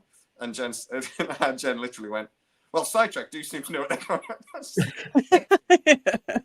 And God bless them, though, Darren and Dave, after Brad, they did a Oh, yeah, they're great guys. They did. I got an email off, I always mix them up. Dave, I think. Who's Gateworld? The Gateworld's Dave. Dave texted me, did email me saying, yeah, we are sorry if we offended you. We genuinely just talking rubbish and blah, blah, blah. Darren never has done that, but I offended Darren, apparently. Well, Darren is welcome to clean my house anytime he wants. Yeah. Yeah. Okay. Well, they're both great good. fellas. Yeah. Yeah, they are really good guys. But I annoyed him. I said some joke about Miss Stiven, about how she seemed to know. I said she seemed to know everything about me. She seems to know where I live, my bank account address, and my inside trouser leg measurement.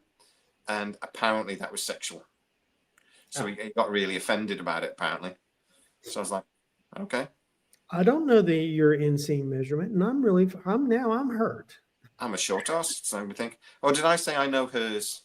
I think I might have said I know hers, or something like that. Anyway, but somebody clipped it and sent it to oh Lord, Darren, and Darren got really offended about it.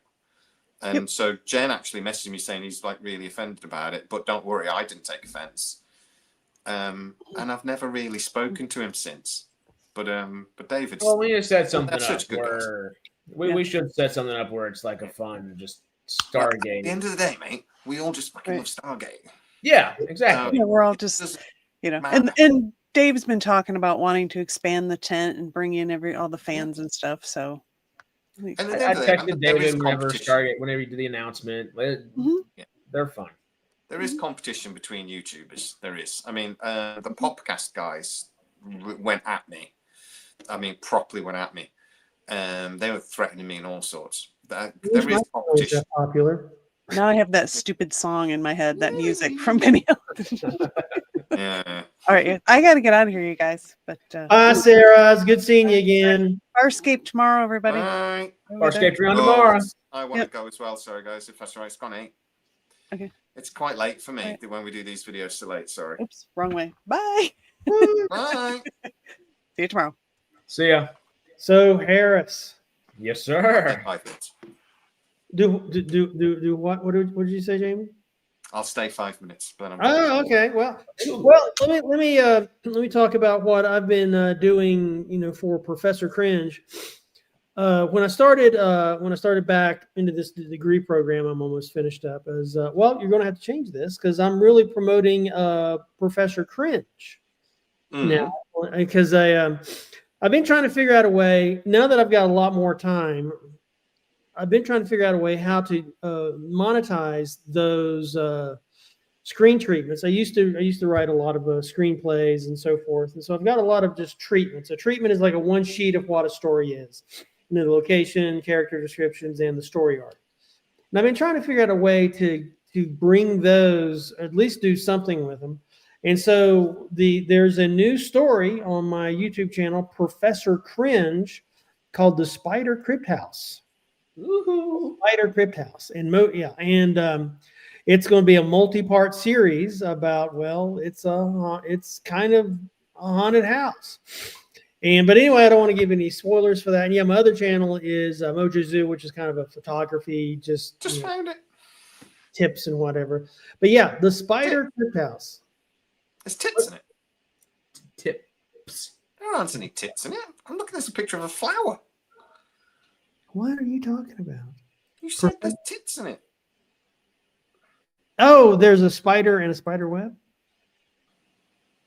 Oh, no. Just When did you stop what doing you Cinema said, Trek? what you were saying, Stormy. When did you stop doing? When did Cinema Trek become a thing? That's just what M-Cubed. I just renamed it a long time ago. Okay. Yeah, I need to clean all that because it's been years since I fiddled with a lot of the interface stuff for the GUI for the front page. I miss SciWorks. I used to like you. Stop it. I used to like you playing with hydrogen and threatening to blow yourself up. Those were fun days, Yeah. I was like, Storm was going to blow himself up, and then you never did. Never did. Were you making a D&D game, Stormy? Yes. Yeah. Oh, yeah. I can get back on that too. Yeah. Me and a buddy of mine, Tim, we're coming up with a D&D game called Tavern Rejects. It's a rule set, kind of open source. You can do with it what you want. You don't have to pay, Wizards of the Coast money to play the game. Just kind of, it's an open source fantasy D&D style role-playing game. There he is. TRK, the Chicken Kitchen. That's Tim, by the way, the other genius, my buddy. That's the Dungeons and Dragons genius. Oh, cool. It's one of those things I wish I'd got into because I like long games, if that makes sense. I like getting into things, but I think I just never knew anybody that was into it, so I never got into it. But I like playing things like when I was a kid. I wasn't even that old. We used to drink it over beer, so I must have been relatively old. But like playing Risk and stuff like that. Yeah. Hours. I've never lost a Risk battle. That's my one claim to fame. Never lost one. But I play like Civilization. The games I can play Civilization 2 or 3 o'clock in the morning. It takes forever to play those games. But I never ever got into like D&D or anything like that. So if I can regurgitate these stories and are successful on Professor Cringe, I'll probably do another couple channels, one for fantasy, one for sci-fi, and that are more appropriate than instead of just because some of these stories aren't horror, they're sci-fi or they're fantasies. Cool. So if these new this new venture with Professor Cringe, the new revitalization of it, if that goes well, I'll probably spin off a couple more channels that are genre specific. Keep dropping them in the DMs, mate, because we can we'll share them. But I'm running at 100 miles an hour with everything, so I don't always see. But if you drop them in, we'll share them. Okay, we'll do. Just fascinating things. They're really good the way they come up as well, the way they come out. And it should still be in the description for all of everything as well. That should always be there. Yeah. Mojo Zoo isn't in mine, but I'll add it. Thank you. SciWorks still is. I don't want to necessarily bring this up, but it's just funny after you say that.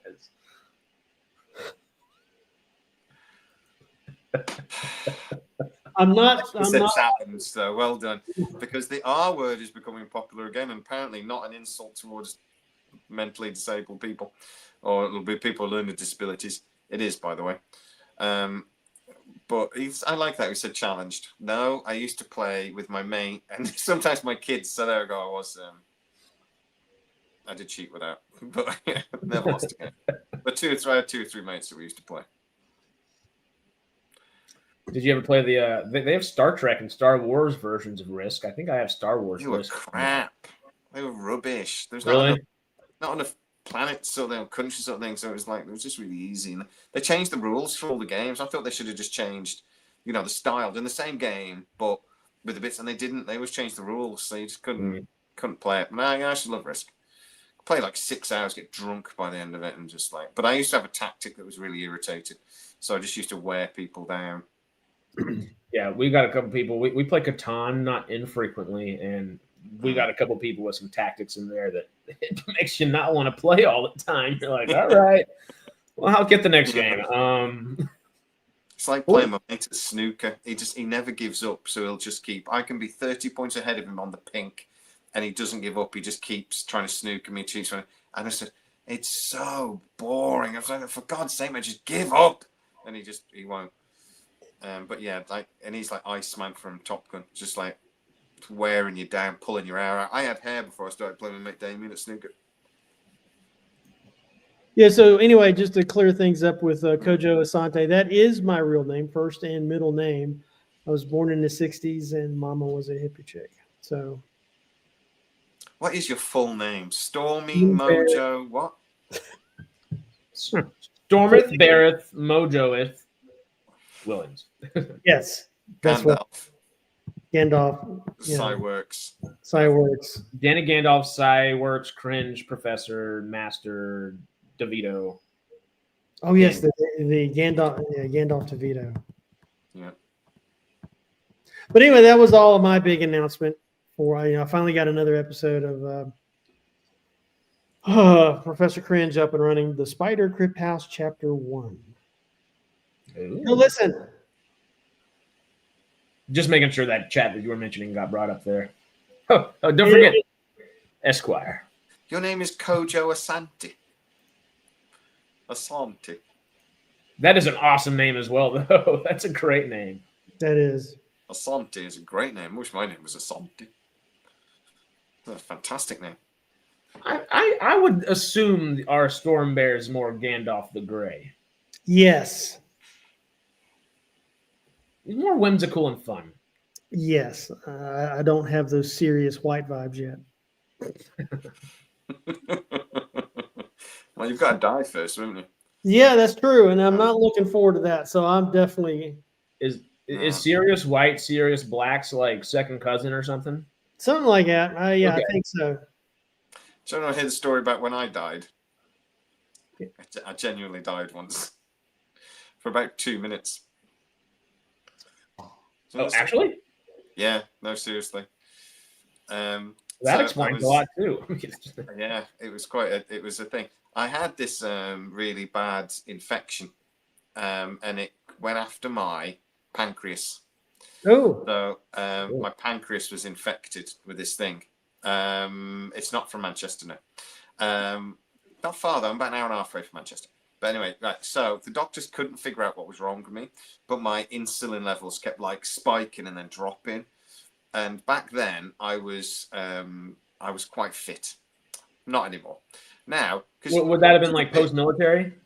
Well, no, we don't talk about that. But anyway, I was fit. I had a six-pack and everything. So I found out later, you don't do BMI. Because actually, I went in to see a doctor, and they went, "You're borderline obese." And I went, "Really?" And then they looked at me and went, "No, you're all right." Because I've always been like square-shaped. So they did my VMI, which is volume mass index, and my body fat was 2%. So I was like really, really lean. But so basically, when I had this illness, this virus, my insulin levels dropped, and I didn't have any fat reserve to like cope. sort of thing. So Oh, I just whacked out. And it was properly, like if you've seen that tunnel, it just goes zoom like that. And you can see like that, like James Bond, dun, dun, dun, dun, and then you just gone sort of thing. So the one of them, basically the ambulance turned up and I didn't have a heartbeat. So they had to do the whole ba-dum, ba-dum, ba-dum, crack 3 of my ribs. Ba-dum, ba-dum. I've never told anyone this story. My mom doesn't even know the story because she'd freak out. Ba-dum, ba-dum, ba-dum, ba-dum. And they brought me back and they estimate I was dead for 2 minutes. Technically, my heart had stopped. That sucks. And then they still didn't know what was wrong with me. I passed out another 4 times and then they figured out that it was this infection had latched onto my pancreas and that's what was causing it. So as soon as they got me on the right antibiotics, I was right, Israel. Absolutely no problem at all. But the doctor did go, you need to eat a hamburger. A couple. Yeah. So but now I only eat once a day now. I need to lose weight. So I've just stopped eating. So, well, don't get back down to 2% body fat. Go. No, I don't think that's going to happen, mate. I'm 5'7", and I was always 11.5 to 12 stone, but I'm square shaped. I'm like 14.5 stone now. So, but I'm 5'7", so I'm a bit heavy for my size. My ideal weight. This is we're not talking. We haven't talked about sci-fi for ages. My ideal weight apparently is 10.5 stone, and I'm like, which leg am I cutting off? Because I was to lose weight, kind of permanent. Well, I was 2% body fat. So, yeah, we're not talking about sci-fi. I might be Jesus. If it was 3 minutes, he is Space Jesus. I'm Space Jesus. He's our Daniel Jackson. Jay's our Anakin Skywalker here. I'm what Jesus would be if he was bald and an atheist. So, you are the only version of a Jesus that doesn't have long flowy hair. I mean, there's Paul Atreides, there's Anakin, there's Daniel Jackson. Harris definitely looks like Jesus. If they do a biopic of the 20-year-old Jesus, just saying. Yeah. I might be a few shades too light to represent that factually or accurately. Just a few. Yeah. That's the story about when I died. I've never told. I will play young you any day. I got you. Go on then. You died for longer. You died for 3 days, and then came back on Easter. Oh. And came back ripped, I guess. That's because you look like Jesus. You just do. Evil Jesus with the thing, or Satan. I'm not sure which. Go on then. What's you beat? How you got me beat from the story where I died? Oh dear God, boy, this really just descended. What? Didn't it? You said you can beat my story. I want to hear the story. Me or who? I thought you said you got me beat. No? Oh no. Oh, okay, right. I'm going then. Fine. Flatliners, great movie. Yeah. Flatliners. Honestly, no, just tourists. I woke up in the ambulance, and I just remember him sort of saying, "He's back with us," and I genuinely went, "Who?" You. And then apparently said, "Where have I been? Where did I go?" And then I said, "Well, you were dead," but they didn't say that. But well, we know Jay didn't see anything after for those 2 minutes because. Oh no, I saw all my loved ones. I saw a white light. Actually, I was like, what? I have no memory of it at all. I don't really remember about 10 minutes before, because I'd left a mate's house and was walking down the road. Luckily, I wasn't driving. Oh, that would have. I'm not even sure I had a car then, actually. So I was walking back to mine, but I don't remember going to my mate's house. I don't remember leaving. I think so. I'd lost about 2 hours before. My brain just sort of. Gee, that was one hell of an infection. Yeah. So, but apparently it was a sugar drop. They actually said it was like I basically went into a type of coma. Just from a sugar. My sugar's just. And it could that have led you to like type 1 diabetes or something? No, I'm fine. I think I'm pre-diabetic. I drink a lot and I pee a lot. And that's apparently signs to be pre-diabetic, which is another reason why I'm desperately trying to lose weight at the moment, because I don't want to become diabetic. Just go to the grocery store or the drugstore and get one of those little cheapo blood test meters, and just they're like $10. Yeah. And just do a sample test and get your baseline. But I've always been a little bit hypoglycemic because I had quite a large muscle mass and I didn't used to eat very well. I'd burn through my blood sugars, and I was probably like this all the time when I was like, oh shit, I better eat something. So I used to get that a lot anyway. So then I got this infection, and but yeah, they basically said they think I went into a type of coma, and that's when and it made my heart just stopped. So it's quite scary, really. Yeah, but you know what? The next day, I was back at work. Like Telling everyone I nearly died. I died yesterday. What the fuck are you talking about, Willis? I died yesterday. Just show the receipt from the hospital real quick. Yeah. But I was all right. I just felt fine. I banged my head. That was all. I banged my head pretty good when I fell. And I'd cracked 2 ribs, but I've cracked my ribs loads of times. So I wasn't bad. I just nobody. I was like, somebody made me laugh, and I was probably like,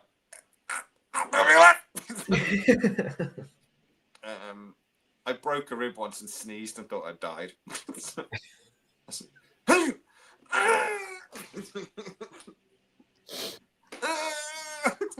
You have too many hospital tales to be as young as you are. I've had a few hospital admissions. You know, I've never actually, other than my ribs, I've never broken a bone.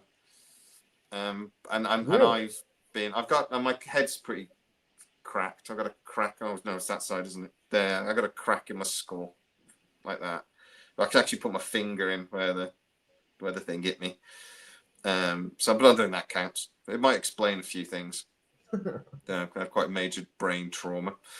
And I fell 2 stories once and didn't break a bone. I'm sorry, I lied. I broke my tailbone. My arse got broken once. Broke ass bitch. Yeah, exactly. I fell and landed on my your back. Ribs in your ass, damn. Yeah. But I broke my ribs 3 times. I don't suggest it. It really hurts. Just anything where breathing hurts is not fun. I wouldn't think so. Did you know that you can bruise your heart? I didn't. Yeah, you can. It also really hurts. So I again don't suggest you do it. Like every palpitation you feel? It just feels like somebody's kneeling on your chest, but all the time for like days. It's really it hurts, and again breathing is a bit. You have to sort of do short breath sort of thing like that. No, it wasn't a hooligan. I'm not telling you the story to be honest, but yeah, I broke my ass. So anyway, that's one of my funny injuries. How about you guys? You ever broken a bone? Have you ever been run over? Have not been run over. My foot's been run over, but I haven't broken anything from it. No? The only broken bone I've really got is, ironically, this knuckle here. I was going to school. This is in the previous century. I forgot one of my textbooks, and I was in the driver's seat. So I put my hand up on the door of the car and reached over, and the wind blew the door shut. Yeah. And I got this spiral crack in this knuckle. I broke my knuckle, but I was punching somebody. So it's just is a rule: don't punch people in the face because you will break your knuckle. Yeah. I caught maybe this once I was out drinking, and I was sort of like, and I was walking. I think I've told the story before. I was walking for a taxi, and this big guy, he was probably like pushing 6 foot. He tried to push me out of the way, trying to get into the taxi before me. So I just went bam and under the chin and knocked him clean out. My mates, so he just apparently went bam, like straight backwards like a plank of wood. But then he had fallen between me and the taxi. So my mates were saying, they was watching me, and they were saying, you could have seen me confused. And like, how do I get past this guy? So I was like trying to walk around him, because I was obviously not confident enough to step over him. Yeah. So I ended up walking around and getting in a taxi. I woke up the next day, and my hand was like it was enormous and red. And I could see this like little cut and so I squeezed out what it was, and a little thing of white stuck out, came out of my hand, Hell. and I realised it was part of his tooth. I thought it was your bone sticking out. No, That, I'm pretty sure it was his tooth. So I'd obviously caught him, and I think I caught him sort of like under his thing, and punched like that sort of thing. But yeah, a bit of his bone was in my hand. So that was a tetanus shot.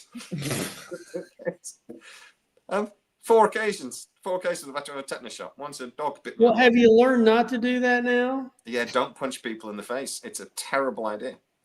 Well, why'd you do that last week then? I haven't punched anyone in the face in ages. I was just hoping. I really hurt my hand on the table a couple of weeks ago. It was properly like, fuck. And I was like, don't do that. You'll hit your hand. I know how hard to hit it without hurting my hand. Yeah. But no, I used to box a little bit. So, yeah, don't punch people in the face. Don't punch people in the face. Unless you're wearing gloves. And then it's just hilarious. But other than that, don't do it. Right, I'm going to call it an evening now. I've told you 2 or 3 stories, which I wish I hadn't. Yes, yes. You keep telling us you're going to go away, but here you continue to be. I've been telling you I was going to go away totally for about 2 years. I was going to retire from YouTube. I almost did, and then you pulled me back in. Lies. You were never going anywhere. I never really retired. Harris took over the channel, and I kept doing videos. I never really quit. I'm like an addict. Well, now somebody else gets your hate mail, so I guess that was the benefit. Yeah. My hat because I had no hair. Anyway, it's been fun. I'm going to go watch the end of Die Hard 2. Hey. Did you know Die Hard 2 was originally supposed to be a Lethal Weapon movie? I watched a video yesterday. Actually, yeah, the Die Hard franchise was supposed to be a bunch of different things. Apparently, the first one was originally based off of a movie that Frank Sinatra had done. So contractually, they had to. Well, it was based off a novel, and then the original screenwriter changed the name, did a whole bunch of different changes. Yeah, I've heard the Frank Sinatra connection before, actually. Yeah, they wanted Frank Sinatra. So they had to offer it to him, but he was like 70, so he was like, nope. Bruce Willis was the 8th or 9th person they tried to get on to do Die Hard as well, and they've asked everybody, and nobody wanted to do it. Yeah, because he was just a TV star. They tried to get Clint Eastwood, Sylvester Stallone, Schwarzenegger. They tried everybody. Yep. They paid him a fortune as well. He then negotiated a massive deal. It was like $5-6 million. I think it was $5 million, yeah. For like nobody. It's amazing. And then he was the star of Moonlighter or whatever at the time, which is just what? Moonlighting. There we go. Yeah. It's a very popular TV series. Glenn, what's the model in it? There's a model that was it was detective agency. It was really good. I saw, so you know what's in that Eddie Murphy? Have you seen that Eddie Murphy documentary? Have you seen that yet? No. There's a thing in Beverly Hills. Yeah, no, there's a bit in Beverly Hills Cop where he walks past 2 people wearing red leather outfits. One's got red with a black stripe, and the other one's black with a red stripe. And he sort of does his like as he walks past him. I didn't realize he was saying it's a reference to Raw, his live thing where he actually wore a red leather thing on stage when he did the live Raw. So that was a jab at that. And I was saying, I never twigged that. I never realized that that's what it was a reference to. Because it was only about a year after Raw. So I was like, that's such a clever joke that went straight over my head.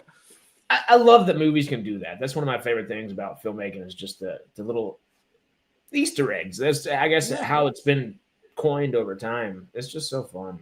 It's just genius, really clever. Right, guys, I will say goodnight. So I'll see you next week, though. And everybody on there, have fun, stay safe. I'm out of here. Don't break your tailbone. Don't break any ribs. Don't break your tailbone. No more fighting for you this week. I haven't been injured in ages. Well, we might have jinxed it. Knock on some wood. Hey, I'm touching. I'm hitting wood. I'm hitting wood. Oh, come on. That was a penis joke. Everyone loves a penis joke. I chuckled. I shouldn't be allowed to do anything in public. Right. See you later, guys. See ya. Bye. See you, Stormy. Good to see you, mate. Bye. And then there were 2. How are you looking today? I'm doing good. I'm doing good. Want to hang or? Oh yeah, I got some time, dude. I mean, what? There's no more tests. There's no more quizzes. There's no more essays. There's no more reflection assignments. There's no more problem series. Oh, that's gotta be nice. So It's gotta be nice and a half. Geez, you got no idea, bro. You got no idea. Well, real quick, the only thing that I saw a minute ago, Monk was asking, what have I been doing in my voice classes? I'll give you just a little bit of a thing. Yeah, catch me up on that. I didn't even know you were taking voice classes. Oh, I've been doing them all year. It's been a lot of fun because I've always enjoyed voice acting, just messing around with accents and stuff like that as well. And now I'm trying to do a little bit more where you can put it on your resume, you know? Right. Chris is an awesome teacher. I'm mostly doing the dialect stuff at this point, so I'm usually doing it through her husband, Logan. And they're a team, which is just awesome. And her stuff, though, I can give you a little bit because they put this together. Let me see. I'm going to try not to. I'm going to mute myself real quick.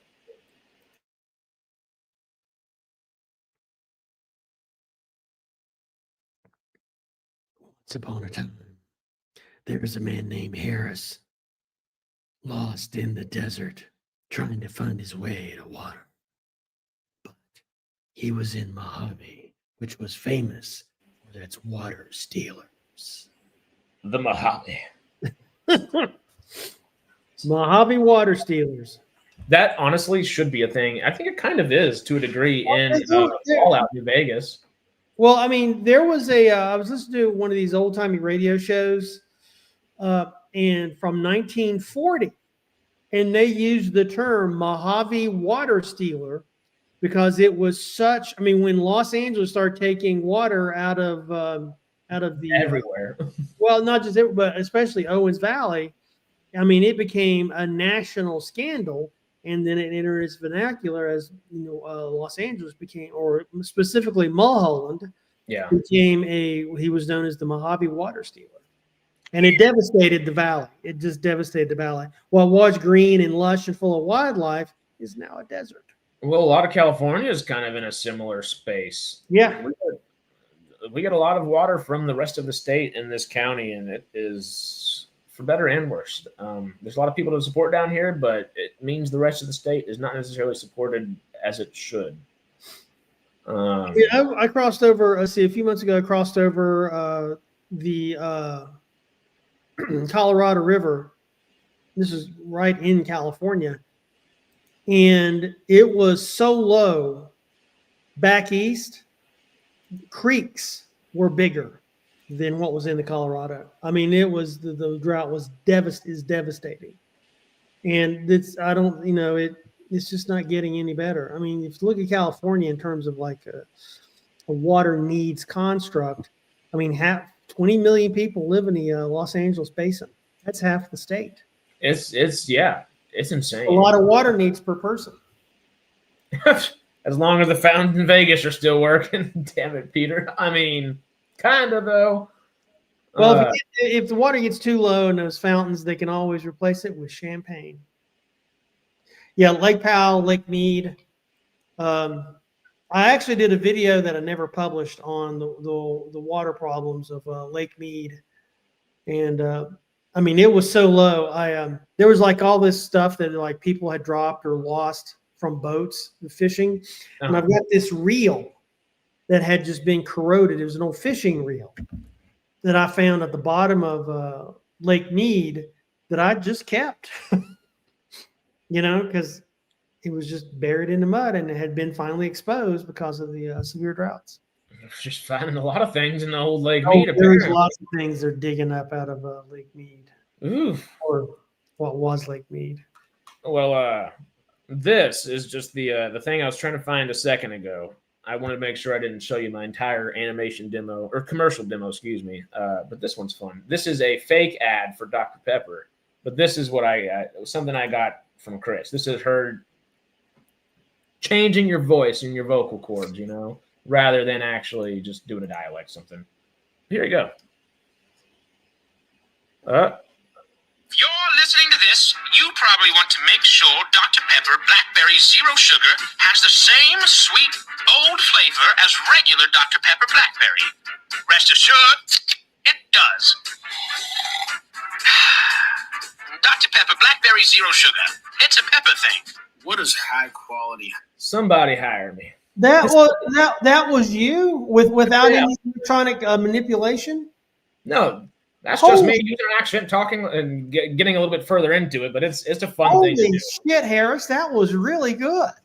It's a lot of practice, but it's a lot of fun. What Peter said earlier, it's not necessarily the best time to get into voice acting with everything going on, but it's also a lot more rewarding because you can tell when a person does it rather than AI at the same time nowadays, and it's a lot more fun. Well, there's this one website I ran across. It's 11 Labs, and they take voice actors. You go as a voice actor, you go on and you train the AI. And then people that want to create audio soundtracks or whatever can get your voice, and then you get paid for it if they use your voice to create an audio file. And there's these actors that go in there and they have different type, like one actor may, I don't know, Kate 419 or whatever, and Kate could have British accent, South African accent, American accent, or Asian or whatever. And but I'm telling you, going back to what was the previous statement. Which one? Let's see. People will get tired of AI voiceovers extremely fast. I think they'll get tired of old AI technology. The new stuff that's coming out, I can't tell the difference. I really can't.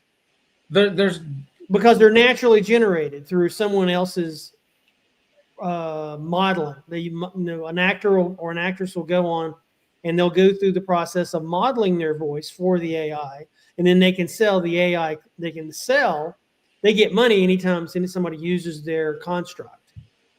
Well, SciTrek got offered something like that a while back, and it was good money, and I debated on taking it for us all, but they wanted to train. They were offering up to $120,000 to train all of our voices on SciTrek for an AI. And I said no. I was like, that's no. $120,000 would be great for all of us in the channel, but we want to own our voices. Yeah. Speaking of owning our voices, if they're looking for exclusivity, you can't use your voice for anything else. They own your voice forever. Yeah, $120K, go fuck those guys. Yeah, maybe put a couple extra zeros there if you want to own my voice forever, because this is that would screw my career. I would have to change my entire path of everything if that would be the case. We will never replace us with AIs, thankfully. We're not that type of person, but we will add more folk in every now and then. We want to hang out with Bear next week. I don't know if Bear's still hanging out or not, but that will be a lot of fun to meet some new folk and talk some new sci-fi. We also, Stormy, it's been a while since you've seen the old Melvin. I haven't seen Melvin in forever. You feel like questing? Hey, Melvin, where the hell have you been? Figuring out Atlantis. No. There you go. Hey, it needs to be figured out. Is it still in San Francisco? No. Good. I doubt that. But yeah, it's actually a good point you brought me in, because you were talking about AI, right, and voice acting and stuff. Yes, sir. I've noticed I've been watching a lot of anime lately. Yes, sir. And there are quite a few of the anime movies and TV shows actually using something that is actually called simuldub, so simulated dubbing.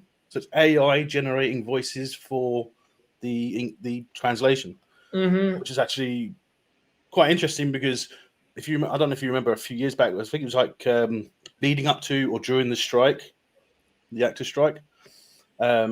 In Japan, they started firing voice actors and translators because they were adding words that were not in the script. They were changing words, which completely throws the dialogue in the context out of whack, out of balance. Mm-hmm. Because they were refusing to say the words because they believed it was not it was against Appropriate. diverse or something. It wasn't diverse.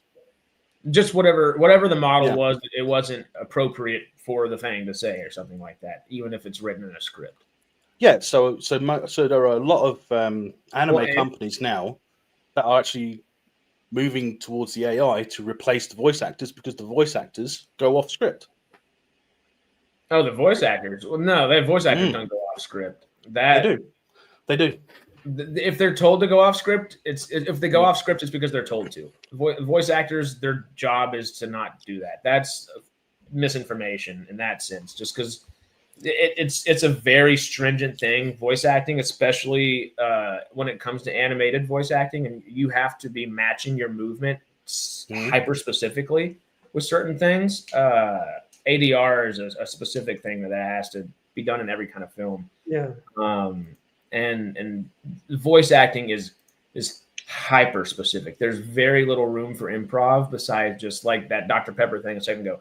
Just changing your voice and doing whatever that you feel like doing, like something along those kind of lines. One thing I have heard of, it's kind of along what Melvin's bringing up, is in a lot of these, like 11 Labs, if you go in and you want to get a voice actor and you use their voice for whatever, some of them do have limitations on the content that they're using their voice for.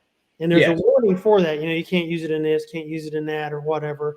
And they have the right to refuse to have their captured voice used in porn, I'm guessing.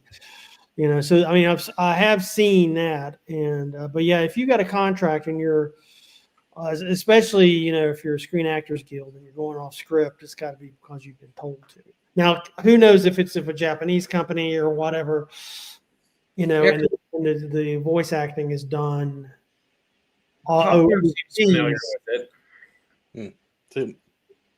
Popcorn is familiar with what I'm talking about.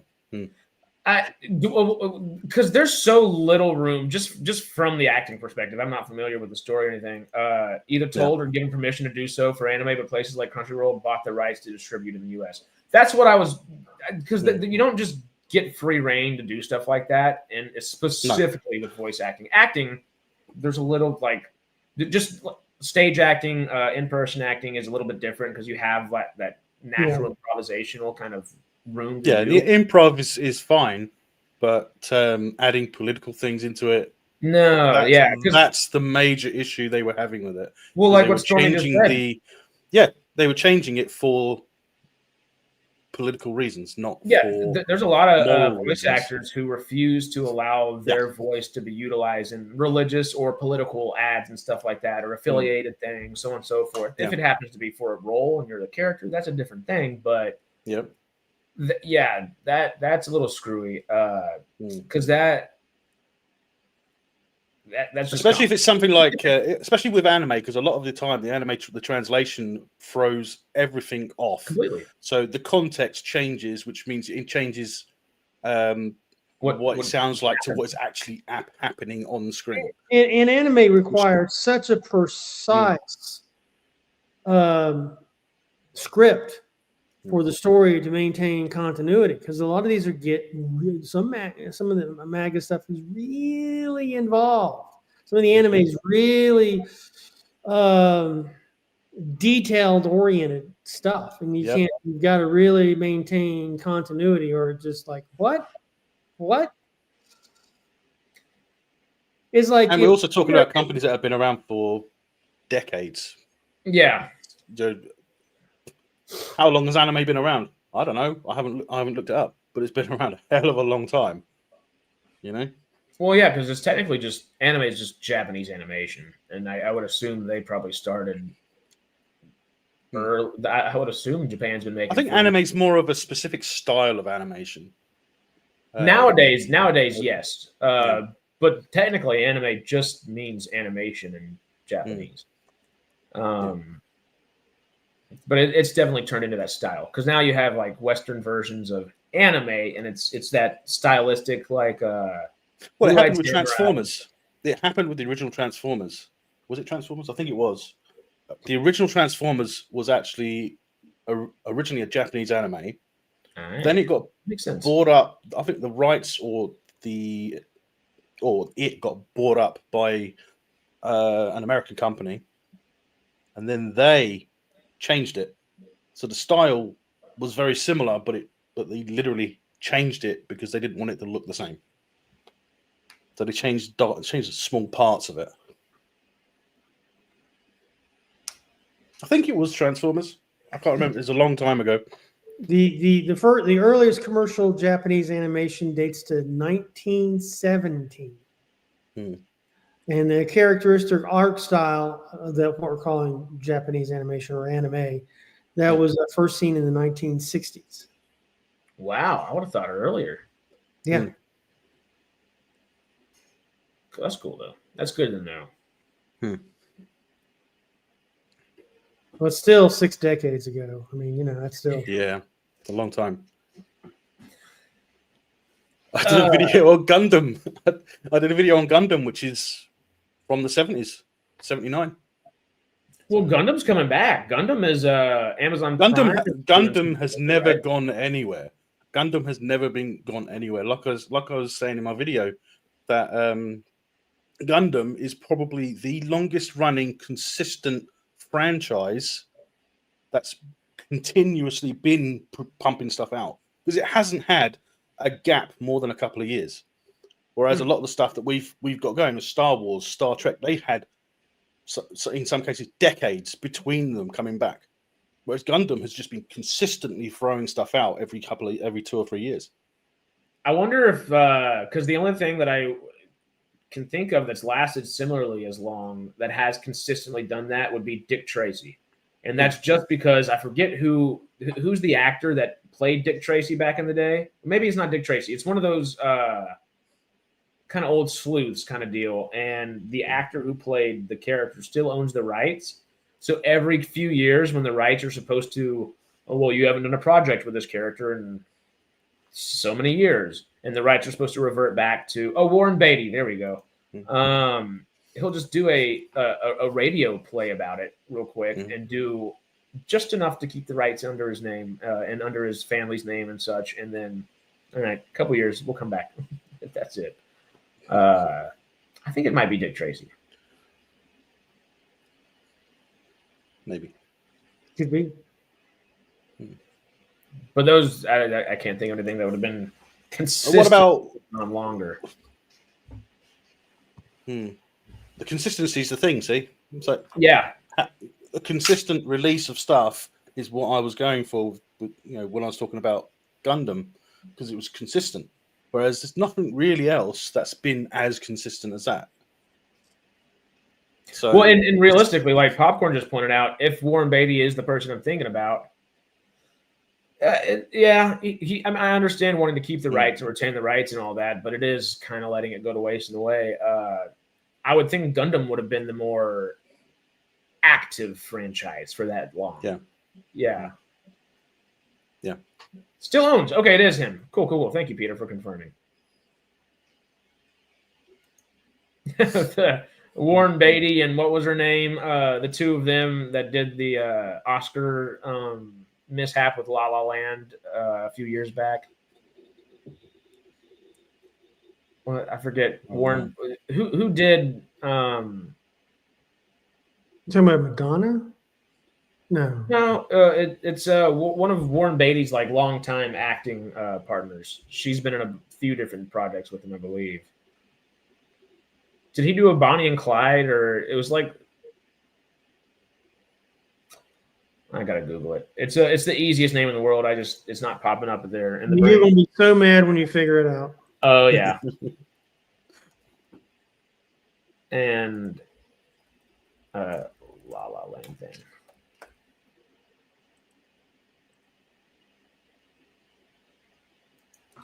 What? I'm trying to figure it out.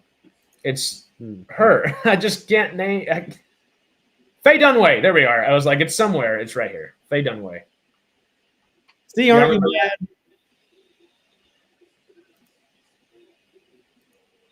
mad? Aye. Oh, television specials. That's the one. Okay.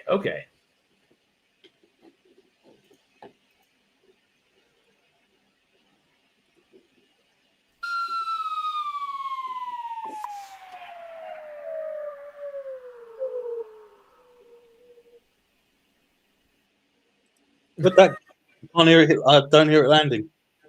It didn't land very well there. The slide whistle didn't finish. I was out. expecting an explosion or a pop or something.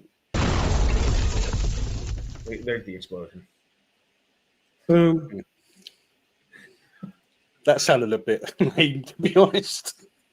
I love the reaction of we're not wearing headphones and you're wearing headphones, so you get this much worse than what we do. Warren Beatty's 88. Wow. Brought a big box office for the time, but he overspent massively on the production, making Disney determine that the movie wasn't worth it. Well,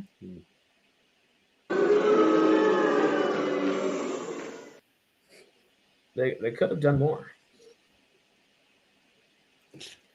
So ultimately, Stormy, Stargate-wise, Yes. how do you think they're going to approach coming back with it?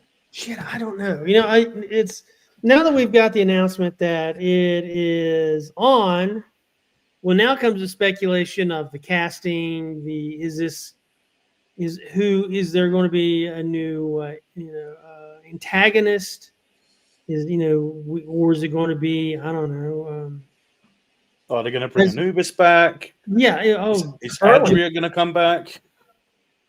I'm guessing we're going to get like 10 episodes, but if we had 20, what are we going to do with those? That's a good. We have been trying to think about, just from our perspective, trying to put ourselves in the producer's shoes. Do you lean towards modern filmmaking and have the multiple arcs throughout the season, like episodes 3, 1 and 3 are one arc, 4, 5, 6 another arc, 7, 8, 9 another arc, whatever that is? Or do you lean towards that monster of the week and you have the overarching plots, but you kind of have each different episode each week, learn something new? What do you guys remember? Back in DVDs, they had filmmaker commentaries. Oh yeah. So I remember I was listening to it, and they were talking about, this is SG1, first season of SG1. And they were talking about Monster of the Week, and it was always, well, what do we do with the next monster? What's the next thing? And of course, the first monster, was Ra. And then it says, but over time, you kind of run out of Egyptian deities. So then there was other deities like Thor, blah, blah, blah, blah, blah, blah. But they said once they got away from Monster of the Week and started embracing an overarching story, got easier to write and the quality went up. Yes. So, everybody and listen to other commentaries of other franchises, it's like, the same thing, Monster of the Week for X-Files. But once they started down the road of the cigarette smoking man, then it became what it was. Then there was something, there was teeth in every episode, and they actually had, there was one episode that was not a Monster of the Week, but it was I remember Mulder was getting, I think, audited by the FBI, and he said, "Well, what is your intention?" And he said, "Well, there's this global conspiracy against the people, blah blah blah blah." And the auditor is going, "Well, you've been working on ghosts, you've been working on cryptids, you've been doing." He said, "So you really should just focus on." He was, the whole show was making fun of all the other bullshit that. All the other Monster of the Week stuff that I remember one that was in a traveling circus, which was hilarious. But but X-Files itself was poking fun at them having Monsters of the Week instead of saying on top of it.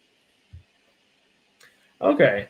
Well, Popcorn did just bring up another good thing right here. He said Doctor Who, back before the restart of the franchise, was always Planet of the Week, which is why people loved it too. Mm-hmm. And even with the restart, people loved the restart for a while. Is that something that y'all might worry about with which Stargate? Restart? Which I'm restart? assuming this is the most. I guess there is 2 recent restarts. My assumption is that he's talking. Technically, there's only been one. Technically, there's been 2. The more recent one is the second restart of the franchise of it, really, because they went season 1 in 2005. They restarted it again. That's what I think Popcorn's talking about. So I would say the 2005 restart probably, but the newer one, who really likes that shit? Yeah, So, it's far and few between. It seems like even the people that made it didn't like it. Yeah, I think Doctor Who might be the most divisive franchise right now. Star Wars seems like it is just because of the amount of people I think that globally love Star Wars, but Doctor Who, for being primarily just a UK based show, has a lot of issues and problems within their own franchise that I don't know if they know how to solve just yet. I mean, going Yes, back to popcorn. like the early, the classic Doctor Who, as they say. Tom Baker. Even those really weren't Monster or Planet of the Weeks. It was like Planet of the next 2 months. Because a lot of those were 4-episode arcs or 8-episode arcs. And A lot of the time, Doctor Who back then used to be broken down into 4 or 5 parts of an episode. Yeah. As well, Okay. so it was split over a longer time period as well. Just with Stargate coming back, do y'all want that to lean towards more? Obviously, we would like the longer episode counts if possible. Well, it depends because are they? I mean, as it stands now, most streaming services they'll go for an hour-long episode and 10, possibly 13, if you're lucky. Yeah, right? 13 episodes. But if they take it back down to a 45-minute episode, and then the money they save, put that towards extending the series, so we get more episodes, that would be a lot better for me. So I'd rather watch 45 minutes and then get more stories, more episodes, than I would watch an hour episode and I just only have 10. I don't know if there's a better show than The Walking Dead as a kind of not litmus test for the way they should approach it, but at least the way that they should approach the episode count. Because Walking Dead started, I think the first season was 6 or 8 episodes, just because it was that first season, just to get you in there. Yeah. But at a certain point, I believe it went to 18 episodes for 1 or 2 seasons. I think 16 was consistent. It established itself, so they extended it. Mm-hmm. Right? So they added the more episodes because it had established itself. It was well received. People loved it. 13 to 16 episodes is that sweet spot, I believe. Yeah. But, I mean, do you want 16 episodes or do you want 20 episodes? I'd rather 16. You'd rather 16? I mean, yeah. I mean, that is probably the most you get from most streaming services now anyway. Well, because my worry now, and y'all have talked about it a lot more than I have, you two of y'all and Jay over the last couple of years, is stuff like Star Trek. If with them feeling like they need to do things of the old, and also just with modern storytelling and the way modern writing is and all that, I think Stargate's going to be one that tries to do something similar to a degree. I think they're going to approach it a little bit better. My worry is if it gets to 20 episodes, Stargate never was Star Trek or Doctor Who in that sense, where it's like, we have our holiday specials, welcome to our Valentine episode, our Christmas episode, our whatever. So our musical episode. Exactly. And I feel like if we get 20 episodes of Stargate that are new Stargate, I don't think Martin Garrow's necessarily the type of person that would be like, we need that. That's the thing. It can't be new studios. Stargate. It can't be new Stargate because they said it is a continuation. So it can't be new. They have to stick to what has come before. Well, sure. Yeah.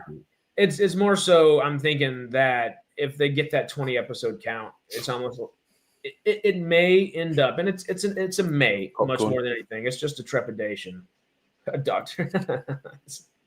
I don't want them to feel pigeonholed where, hey, we have this amount of story that we can tell. Do we push it off into the next season? We have 4 extra episodes we weren't necessarily planning on making. Do we put a musical episode? Do we put 2 holiday episodes? Do we do this like a puppet episode because puppets have been done in Stargate before?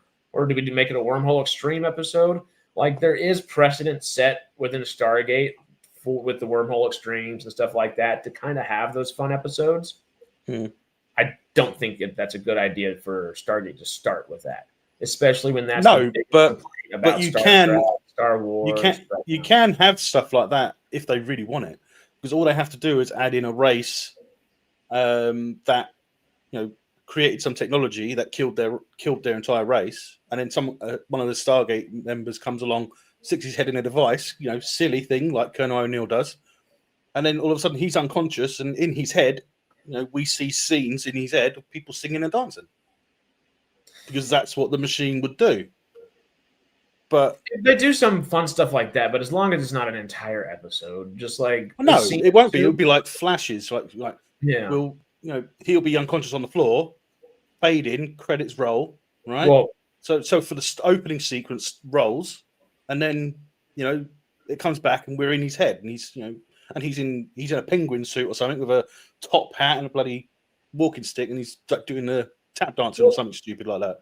It is a continuation of old Stargate, but that's where I worry with modern writing coming in, trying to do stuff like that. Exactly. So, I mean, they could do it. I'm not saying that they can't, but I wouldn't want them to. No. It's like I hated the idea of Star Trek doing it.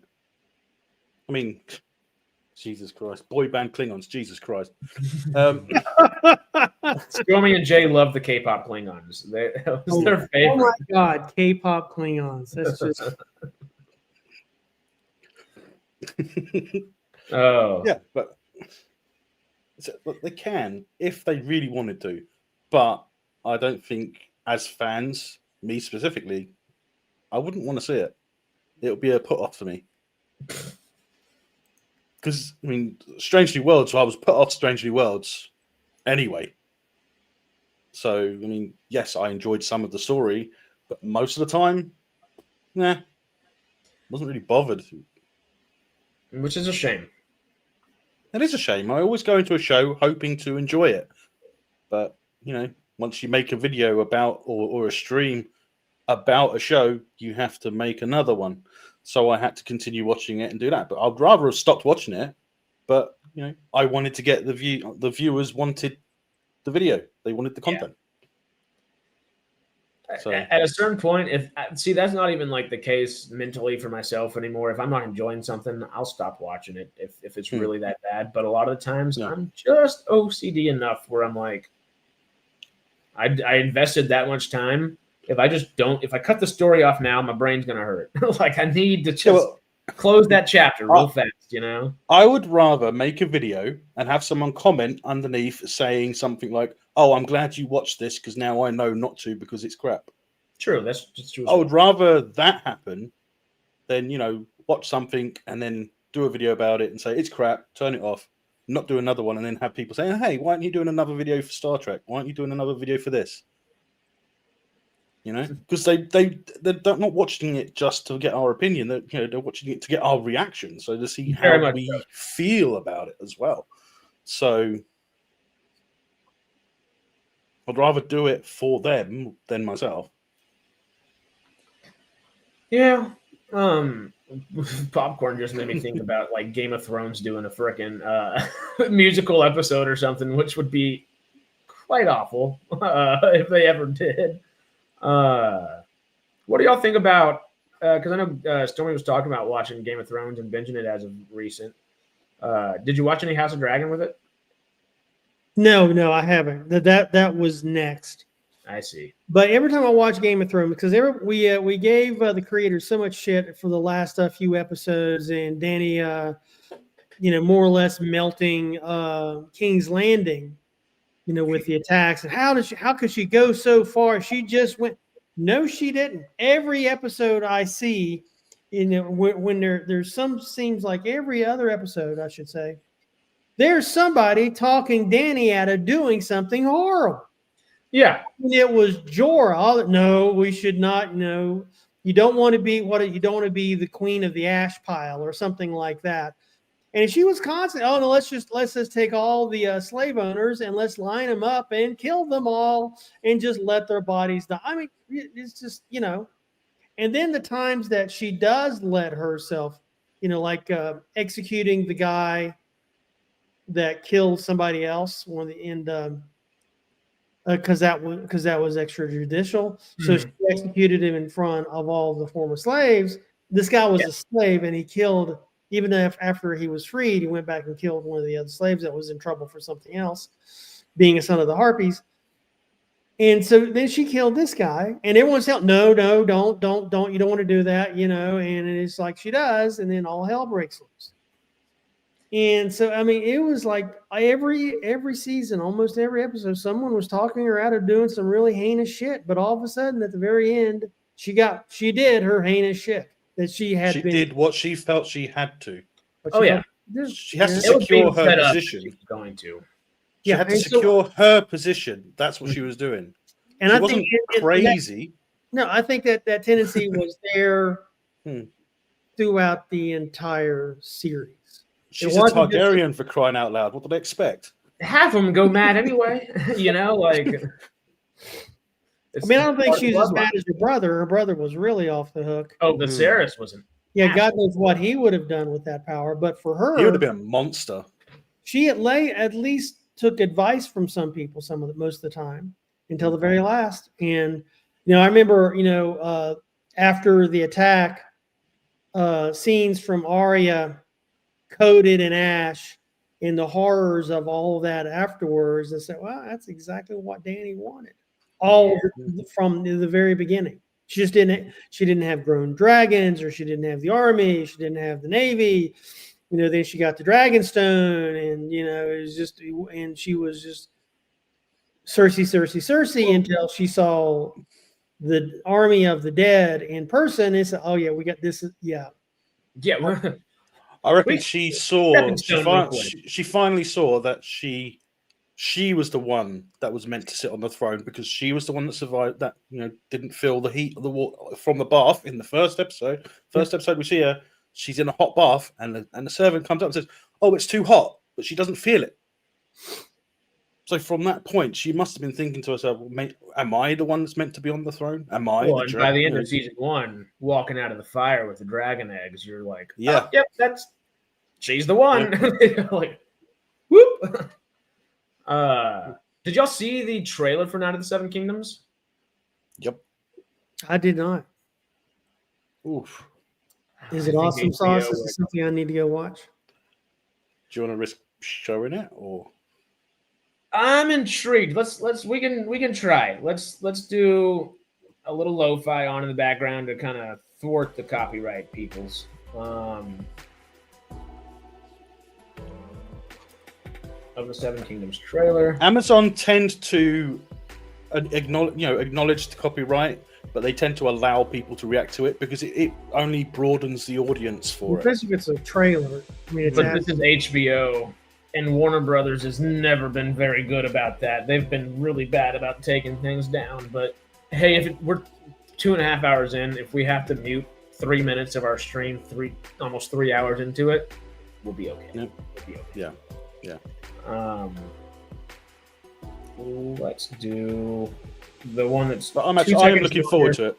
I am looking forward to it, just like House of the Dragon 3 season 3, isn't it? Yes, yeah, and I think they said they're going to go till season 5 with House of the Dragon.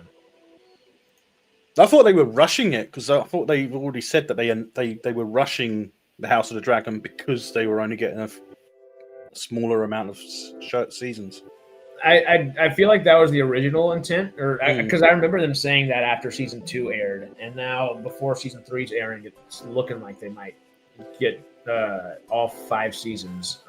Because HBO just dropped that they have a whole bunch of. They dropped the list of all the planned things they have for Westeros.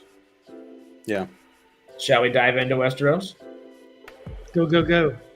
Not sure. I think they're going a bit of a more comedic way this one. Yeah, the thing I'm really looking forward to next year more than anything is Project Hail Mary. Oh! I'm so excited. That's gonna Yeah, be so my girlfriend and I, we kind of read that at the same time, and it was just outrageously good. We're both on Team Rocky. Hell yeah. I'm excited. Project Hail Mary. I'm glad the book came out when it did, because I don't think as many people would have read the book if The Martian hadn't had done as well theatrically as it did.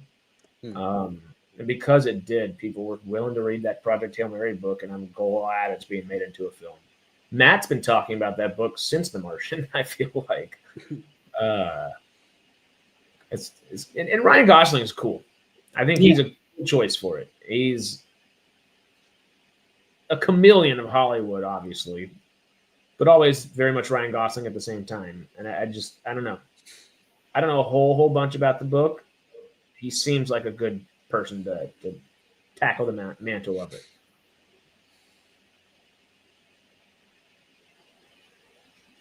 But what do you think about that Hedge Knight? Not Hedge Knight, Nine of the Seven Kingdoms, whatever I'm trying to say. Now, so Hedge Knight is the second title is Hedge Knight, isn't it? Yes, I believe so. So did the HBO ever say that we're looking to have this as like a one season kind of thing, or a 5-season epic, or have they ever gone into that kind of detail? Or do they? I believe they're shooting for 2 or 3. 2 or 3. Because it's based off a short story. So it's not it's more of a novella than an actual novel, is what this one's based off of. Well, I think, judging from the second title, I'm assuming that each season might be about a different person. Oh. Because if the season is based on a short story, what other short stories are there that they could put under the show is based on banner? a short story, not the season. Yeah, I'm just saying, if it's based on a short story, then why not make season 2 a different character? It wouldn't be an issue. Not necessarily. It would be a different show at that point. This is specific to that story, I think. But if they were going to if they interact at certain points. I don't know if this story in particular has. I don't think they've ever done that in any show, have they? They haven't had many interactions. I mean, Stargate is the only one that comes to mind. Stargate, like the Arrowverse. Yeah. I think. Yeah. They're about the only ones. It's not done that often, so. If they were to could be good, could be great idea. Change the cast or do something else with this, it would probably be aging them up. It'd end up being The Witcher.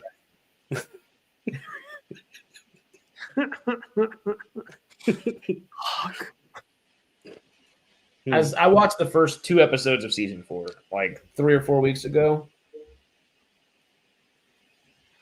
I couldn't do it anymore. I tried. I tried. I was like, you know what? Let me give Liam Hemsworth an actual honest try here. Oh, it was hard to get through.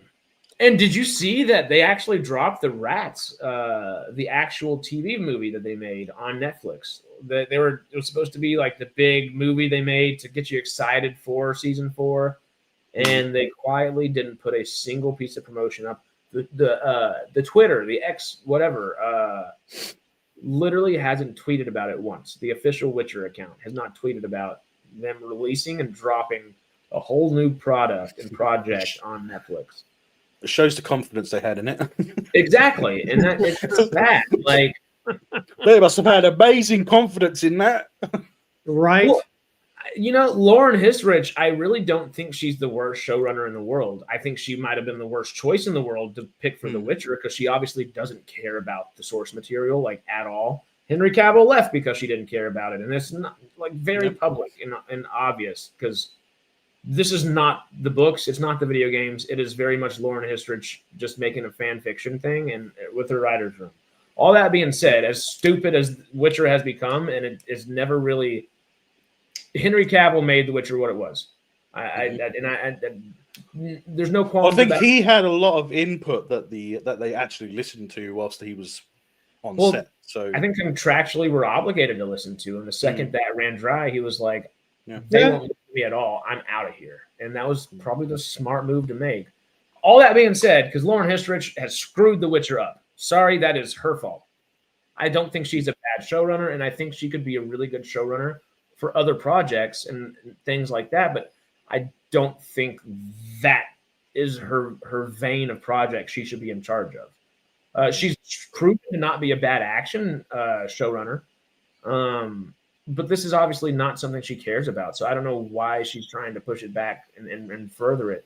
Take the momentum from those first few seasons and get a show you care about. I don't understand. And obviously, we talk about it, Greg and I specifically on Fridays on Radical Wasteland all the time, is work's not as common in Hollywood as it was. Work's not as common in the film industry as it was. And hey, I understand Netflix is willing to pay you for the Witcher stuff because they got the properties, but do something you care about at the same time. Have do something worthwhile. With all that money they're spending, do something worthwhile. Well, that's why I've said it loads of times. I mean, they care about the streaming services mostly care about the quality, the quantity over quality. Yeah. So they're paying what they need to get stuff on the service. Full stop. They don't care if it's any good. They just want eyeballs on it. They know people are going to watch it, regardless of whether it's good or bad. Whether a show's good or bad, that's our own opinions. We decide to ourselves, this is a really bad show, I'm not going to watch it. But they're going to carry on doing it because people are watching it. Yeah. Not as many as they might have hoped, but they've got eyeballs on it. That means they've got eyeballs on if people are paying the subscription that doesn't block ads, then they've got people watching the ads that are there which are their revenue. They don't care about it, they care about the money. So I think that the directors, they should be the one. They should always care about the projects they're getting paid to do. Agreed. Whether they want, Agreed. But if they don't care about it, well, it's just going to be a terrible show. It's a gut punch of a show. Starts out really well, and then all of a sudden, it hits you. Yeah. I'm glad I pressed it again as you said it hits you. It's the worst. Yeah. It's just the punch sound is the worst. It's so small. I wish it was just a little bit better of a sound. Sounds okay here. If The Witcher's gone the wayside, if Game of Thrones is doing its own stuff and it has successfully, I would say, created its own zeitgeist. If, like you said, if Game of Thrones is doing something, I'm probably going to go watch. You know what? Scratch that. I'm going to go watch it. I'm definitely going to watch it. Definitely going to watch it. Do y'all think, because there hasn't been, The Last Kingdom was kind of right there after Game of Thrones went away at first, before House of the Dragon was brought in and they started doing more shows. Last Kingdom kind of took up that space for a little bit. Obviously, Witcher season 1 and 2 kind of took up that space for a little bit. Didn't Vikings? Vikings took up that space to a degree too, but none of those shows have been near the success of Game of Thrones. No.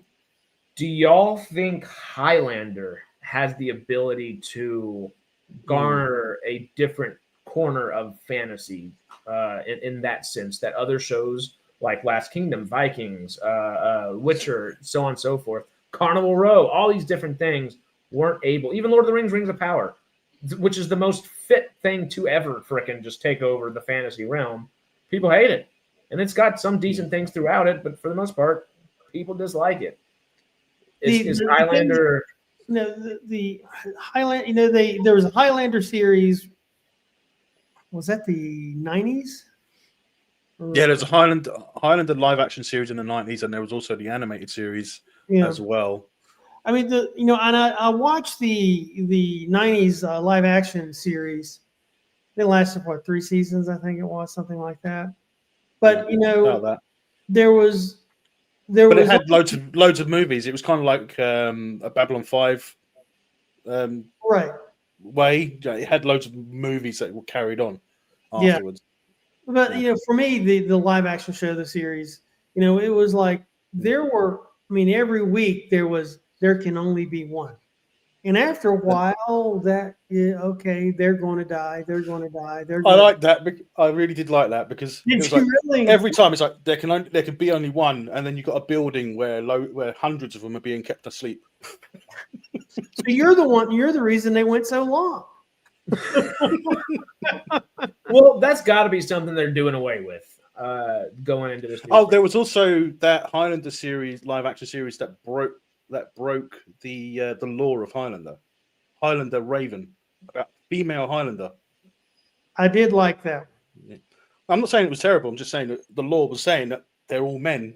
They can't have children. That was got one season, right?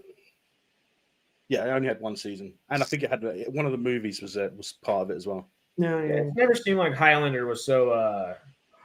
They had some really cool lore that they put in there, and then they were like, just shove it to the side. We're gonna keep moving real quick. Yeah. Which hopefully I think Chad Stahelski, Jay's talked about it a bit. Is it sounds like he's very much more. There's not going to just be one. We're going to have to go through some stuff and figure some stuff out. But I think that is the right approach, because as cool as the lore is there, that I love that rule. I do agree with David B. Vikings was a fantastic show. Mm-hmm. I haven't seen a whole bunch of it, but later on it got a bit frustrating. But, yeah. Travis Flimmel, that guy. I have such a love-hate relationship with watching his work, because he's undoubtedly phenomenal just as an actor. He can really pull out some good stuff. Yeah, just some of the projects I'm not the biggest fan of. What was that? What was that film he was in? Warcraft. No, I liked Warcraft actually. It was fun. Just trying to think. He did Raised by Wolves, that Ridley Scott TV show, for 2 seasons, and I watched every moment that there was of that show, and it was so painful to watch. I was like, it's going to get better. It's Ridley Scott. Yeah. There is a niche fan base that really enjoys Raised by Wolves. I don't get it. That show makes me want to bang my head up against the wall, and it's the type of sci-fi I love, but it just didn't do it. And it's not Travis Flimmel's fault. I just find his manager or his agent's choice of films that he gets put in very interesting sometimes. It's a very eclectic repertoire, which is cool.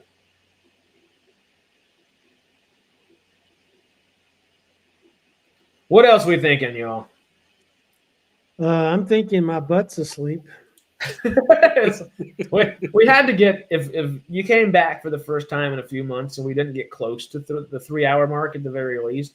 If you're looking for 3 hours of content, then I can run my mouth. You know, we're not necessarily looking, but it just that's the one right if we didn't have some. Yes, you are. Yes, you are. I just found that film. I was trying to think of the one with Travis Fimmel. Danger Close: The Battle of Longtown. Great film. Danger Close. I don't think I've ever heard that. Yeah, I think he's part of an Australian brigade during Vietnam. I think. Great movie. Yeah, the quick little that's hilarious that Reddit has the description right here rather than like just the Google one. That's kind of wild. But right here it says this is a nice little Vietnam movie that focuses on the actual military issues, terrain, weather, limited intelligence, etc. faced by the enlisted and officers. Logistics, everything. Great movie.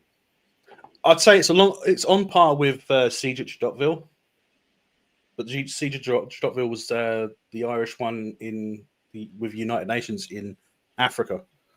That was a good movie as well. Huh. Siege at Jodorville. Did you see Jodorville? Sisu. I was about to say Siwa, and I was like, that's not it. Sisu. Yeah, great movie. The second one's out right now. I think it might already be out of theaters, and I am going to be upset if I missed it. But Sisu is fun. Talk about John Wick vein. Chad Stahelski. A lot of realism in it as well. Oh yeah, I mean there was definitely some exaggerations, but the exaggerations were based in realism, which was just like, how can you not appreciate that even more? Have you seen Sisu, Stormy? I have not. It's John Wick style of action, Right. but it is a 1940s movie, mid World War II. Where's the actual character from? Do you remember, Melvin? No, I can't remember. I He's think I've only seen it like once, maybe twice. okay. Well, he's like an Eastern Hmm. European kind of fella, and he's kind of just on his lonesome. He's very much lone wanderer, having to John Wick against a bunch of Nazis in just like the tundra, and it's great. It's great. It's the simplest thing that you could make a movie out of, and it is pure badassery. It's awesome. It's awesome. I do like a good war film. What's your favorite war film? Ooh, my favorite war film. It's hard to say. Yeah, now we're getting. I can My say a favorite- few. My favorite movie is Braveheart, but I don't know so yeah. if it's either Braveheart or Hacksaw Ridge for war film like that. I'd have to say I could say a few. I can't say one because I don't have a favorite. So I can list off a few. Got a Battle of Britain. Ooh. A Bridge Too Far. Mm. I love the Bridge Too Far, right? Yeah. And Reach for the Skies. There's three of my favorites. They just happen to be World War II films, though. It's the Spitfires, I'm telling you. Oh. Do you have one, Stormy? Probably the best one, well crafted, has got to be Saving Private Ryan. Oh, so good. I mean, just the opening scene is like, Yeah. you know, and then because I've worked with veterans charities for such a long time, is like I know a lot of these guys, and when they say that's exactly how it was, you know, usually Yes, they say, Peter. "Oh, that was candy coated," or "It really wasn't like that," and it was just like, and then you see them, they get really quiet, and the veterans will say, "That's exactly how it was," and then you know Spielberg nailed it. You know? The two movies I feel like get that notion, I guess, given to them most frequently feel like Saving Private Ryan and Hacksaw Ridge, which are both just so intense. So intense. Would Stormy, this is the caveat for the question you asked. Are Lord of the Rings war films? Because if so, sorry, Braveheart, sorry, sorry, Hacksaw Ridge. That kind of takes the cake. Well, it's really hard to tell you. Yes, I would say they're fantasy war films. I would say they're That's like asking if Starship Troopers is a fantasy. yeah. I mean, because you know, even though the story was taken directly from J.R.R. Tolkien's experiences in trench warfare during World War One. And but I would say it's a fantasy film, but in terms of like war film, I think war films, if you're looking at it like a cinematic term, war films are movies made from actual Historical. yeah. Dunkirk. Yeah, Dunkirk. Yeah. The Guns of Navarone. Guns and Navarone. Apocalypse Now. Yeah. Apocalypse Now, yeah. Oh, so good. Platoon. I mean, Platoon, yeah. Would y'all consider it is based in wartime and it has everything to do with war besides watching the actual war happen itself? Is Oppenheimer a war film? No, I'd say that's more of historic film, to be honest. Okay. It's historic, but that'd be kind of like a TV series as back in the 70s, the 80s called Winds of War, which was I think same from a romance novel that just happened to have World War II as the backdrop and all the shit that went down during World War II. I wouldn't call it a war film. It was definitely during a war era, but it was not a battle film. No. It wasn't a battle film. Okay. Peter said that he's still not watched Band of Brothers. If we're talking TV, Band of Brothers is the best war thing. Band of Brothers and Pacific. The Pacific is also great. Band of Brothers. Great war shows. What's the one that came out? Was it Airmen or something like that? Like 2 or 3 years ago? Was something of the air, right? Masters of the Air, is that it? Yeah, I think so. We'll Google it real quick. Not exactly politically, not exactly inaccurate to history. Close It enough, was though. still the same Yeah, production. yeah. Close enough, but it wasn't accurate. No, I think it used a historical events as kind of a backdrop for the relationships that these people had, which were Yeah. fictional. I'd like to have them do a movie that has that the discrimination between the regular American soldiers and the Black American soldiers during World War II in the UK, because there was actually an event. Was it the Battle of Stamford Bridge? I think it is, when the British the villagers in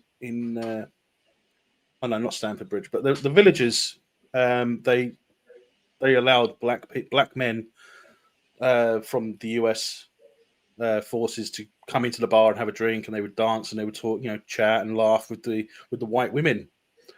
So the regular army, being that time period, very very discriminating, Segregated. they would come. They come in.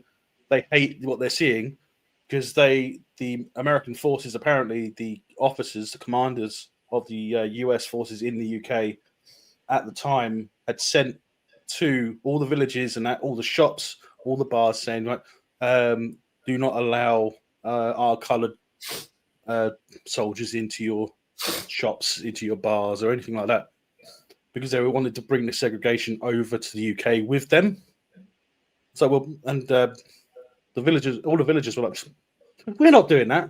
And there was literally something that kicked off a fight in this village between the Americans and the Brits. Literally, almost came to bullets. That was some crazy shit. Because it's always been, we've always been diverse. We don't care. We're colorblind in the UK. We always have been. It's historic. Yeah, but we're not going to stand back and allow it to happen. Just because it happens in America, we weren't going to segregate them over here because it's a different country, got different rules, different way of life. But correct me if I'm wrong, but if you look back at British history over the last, 1,000 years, British culture has been damn near involved in the culture of every other culture on the planet. Yeah, there's a joke over here influenced, that the United Kingdom has a celebration in almost every country in the world called Independence Day. And it's just like here in America. Well, back when I was in school, British history was American history up until the end of the Revolutionary War, and then we didn't hear shit about the Brits until World War II in history class. Yeah. So I think I wouldn't be surprised if you don't hear about them nowadays. I wouldn't be surprised if they don't teach anything about us in schools nowadays. Years ago, but anyway, going back to that, I hear a lot of reports from what's the thing that you guys are? What's the schism?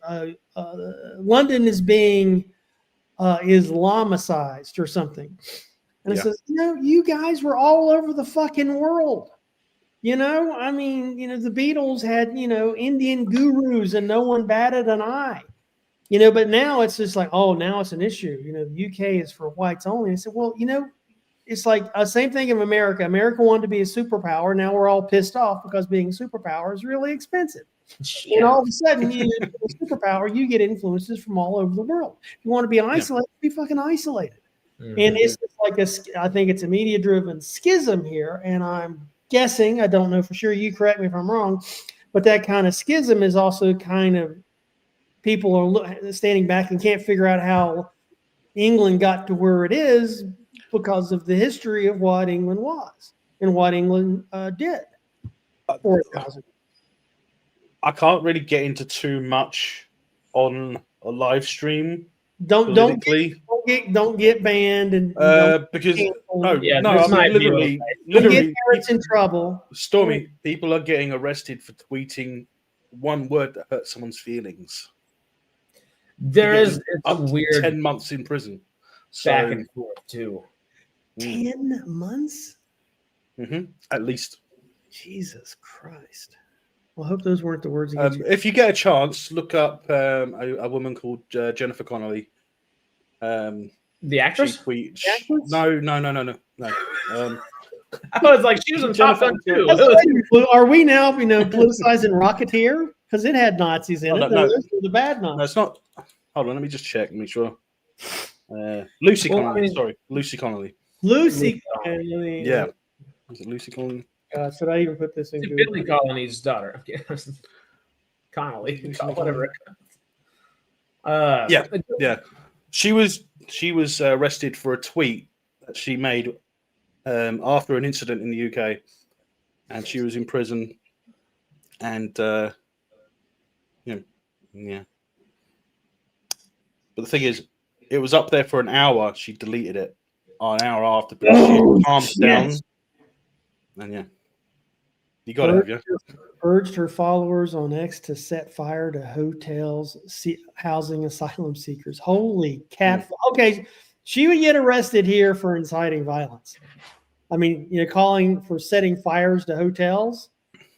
Yeah, but holy. Does that say about why she did it?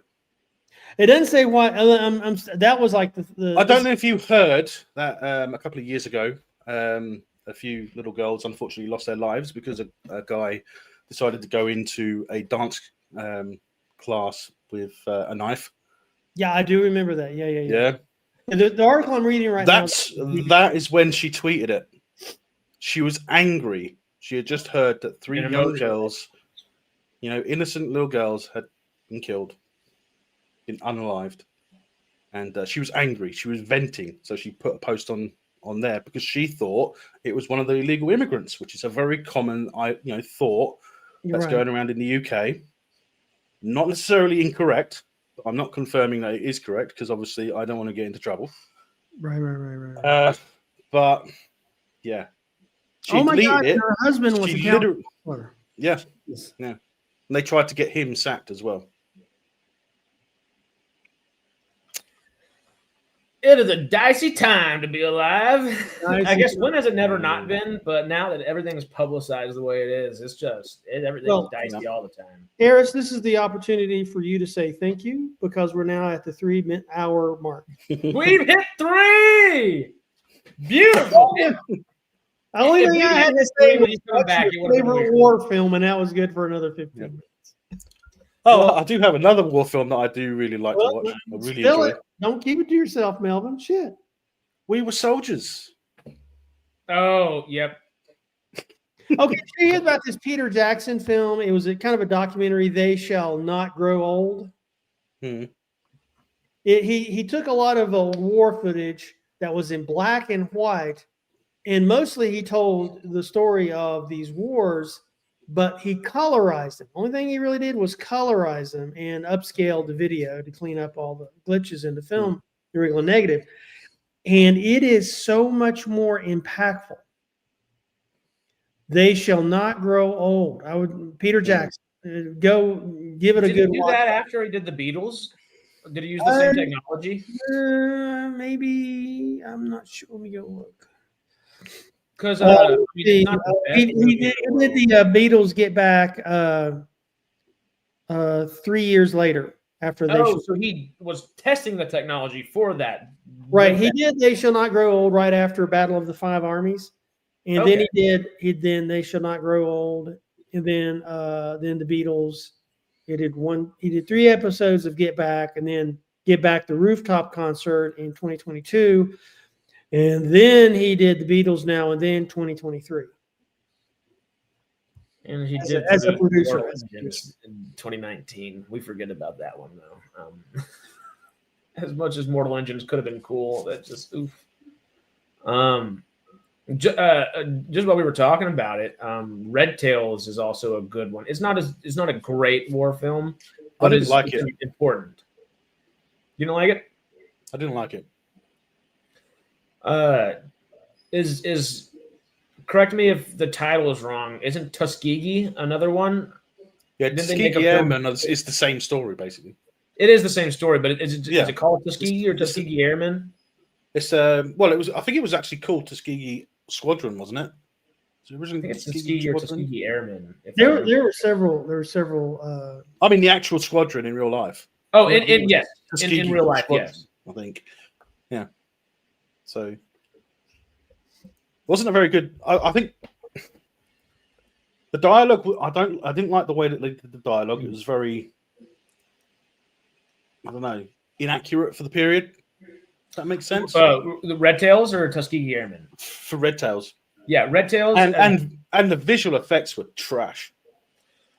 It was George Lucas and ILM, and that's going to make George proud. The visual effects were terrible in Red Tails.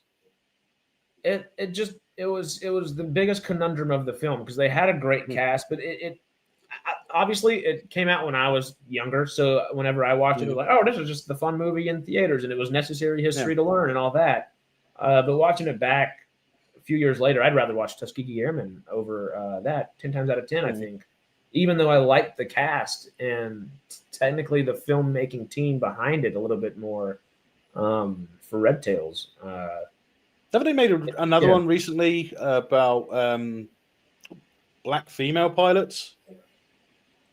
Is it Netflix? Amazon? I don't know. I thought there's a book about them, about the squadron of women that delivered bombers to forward bases. I think there was a book about that, but I don't remember There is a Special Ops Lioness on Paramount, but that is different. But Special Ops Lioness is badass and awesome. I'm so excited for more. Let's see if I can find it. It usually pops up on the home screen whenever I open Netflix or Amazon. I can't remember which one it is. I said badass and awesome. It's badass and awesome, but it's also really sad. Awesome is probably not the right word to use for Lioness.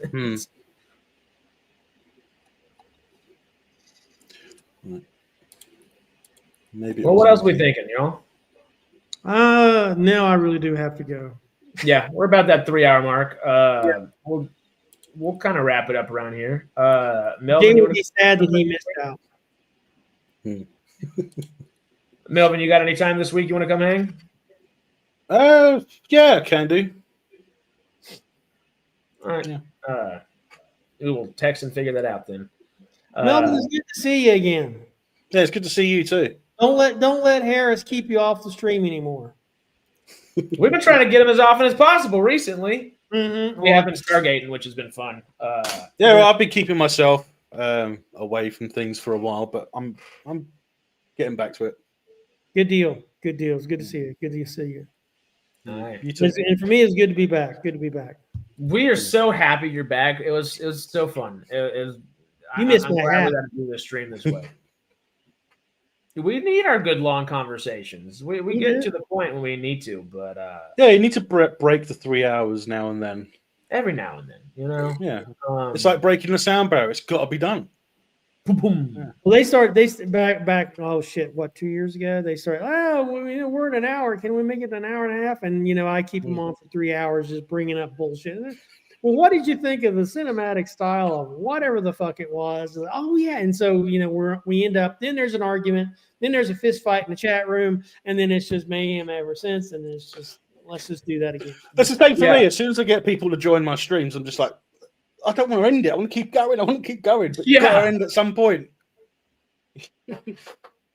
It was great. I love the way that we can say, like, oh, we're going to end it here, and then carry on for another half hour. Stormy and I are that. That is the two of us for damn sure. Because Stormy will half bullshit us with that little fun little thing like the cinematic this or that, and you know who bites?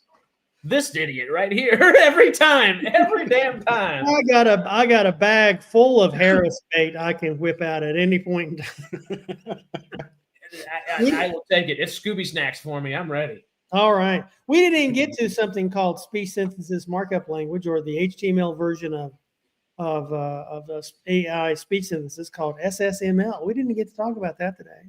Well, that's next Sunday. That's next Sunday. Of course. We got to do like whether we like it or not, AI is going to be used in content forever, until we all die. From here on out, it's just part of it. Yeah. Right, wrong, or indifferent, and it's just kind of figuring out the. More people are going to start using it for their thumbnails and everything. I'm glad that YouTube ask to use it. Yeah. Well, I mean, I was because for the Spider Crib thing, there's a lot of AI in it, and I did a deep dive on what YouTube allows and what you have to say. If you're using it to alter factual events, then you have to disclose. But if you're just doing like fiction, like short stories or audiobooks or anything like that, you do not. Which are showing up on YouTube a hell of a lot now. There's a hell of a lot of sci-fi stories coming up on YouTube now. So what's that hashtag? Let's see, HY humans.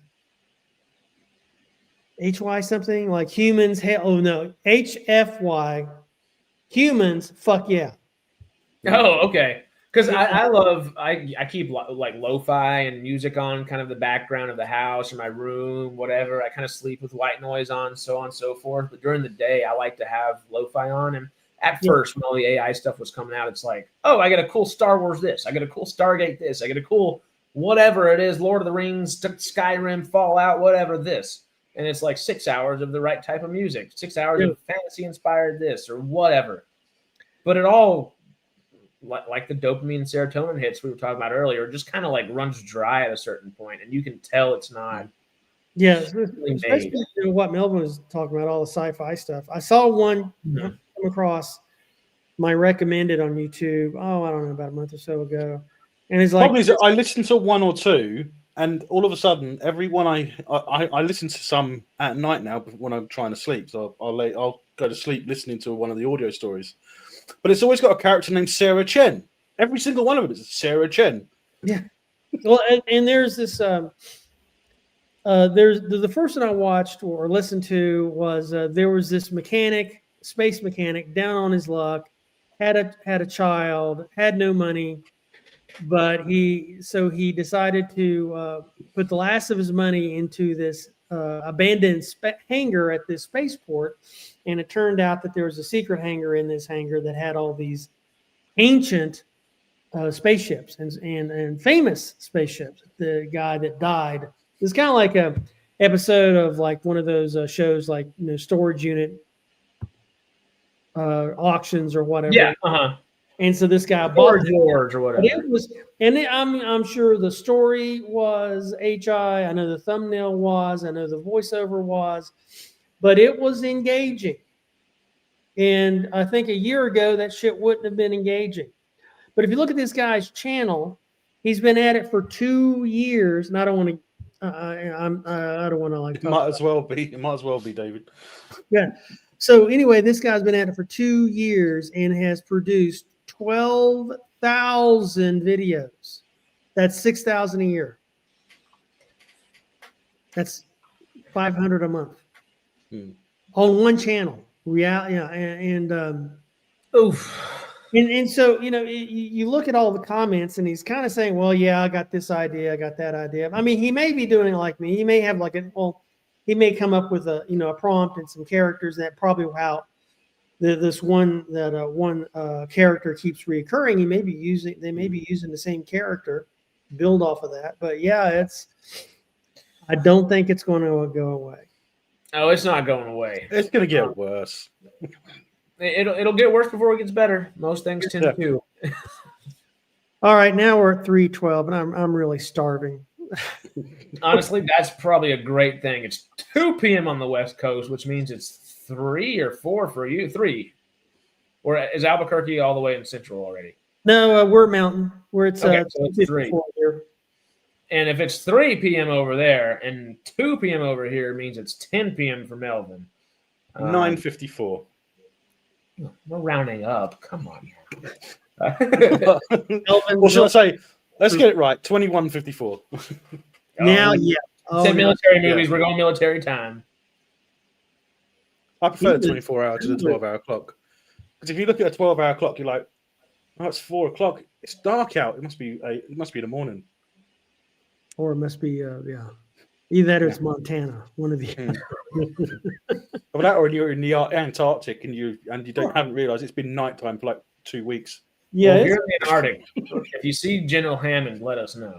Yeah. That'd be. I don't know. I'm still trying to dodge that drone that was fired from somewhere. Don't even give me started on drones. All of this being said, because we will pick up. Y'all know we will pick up.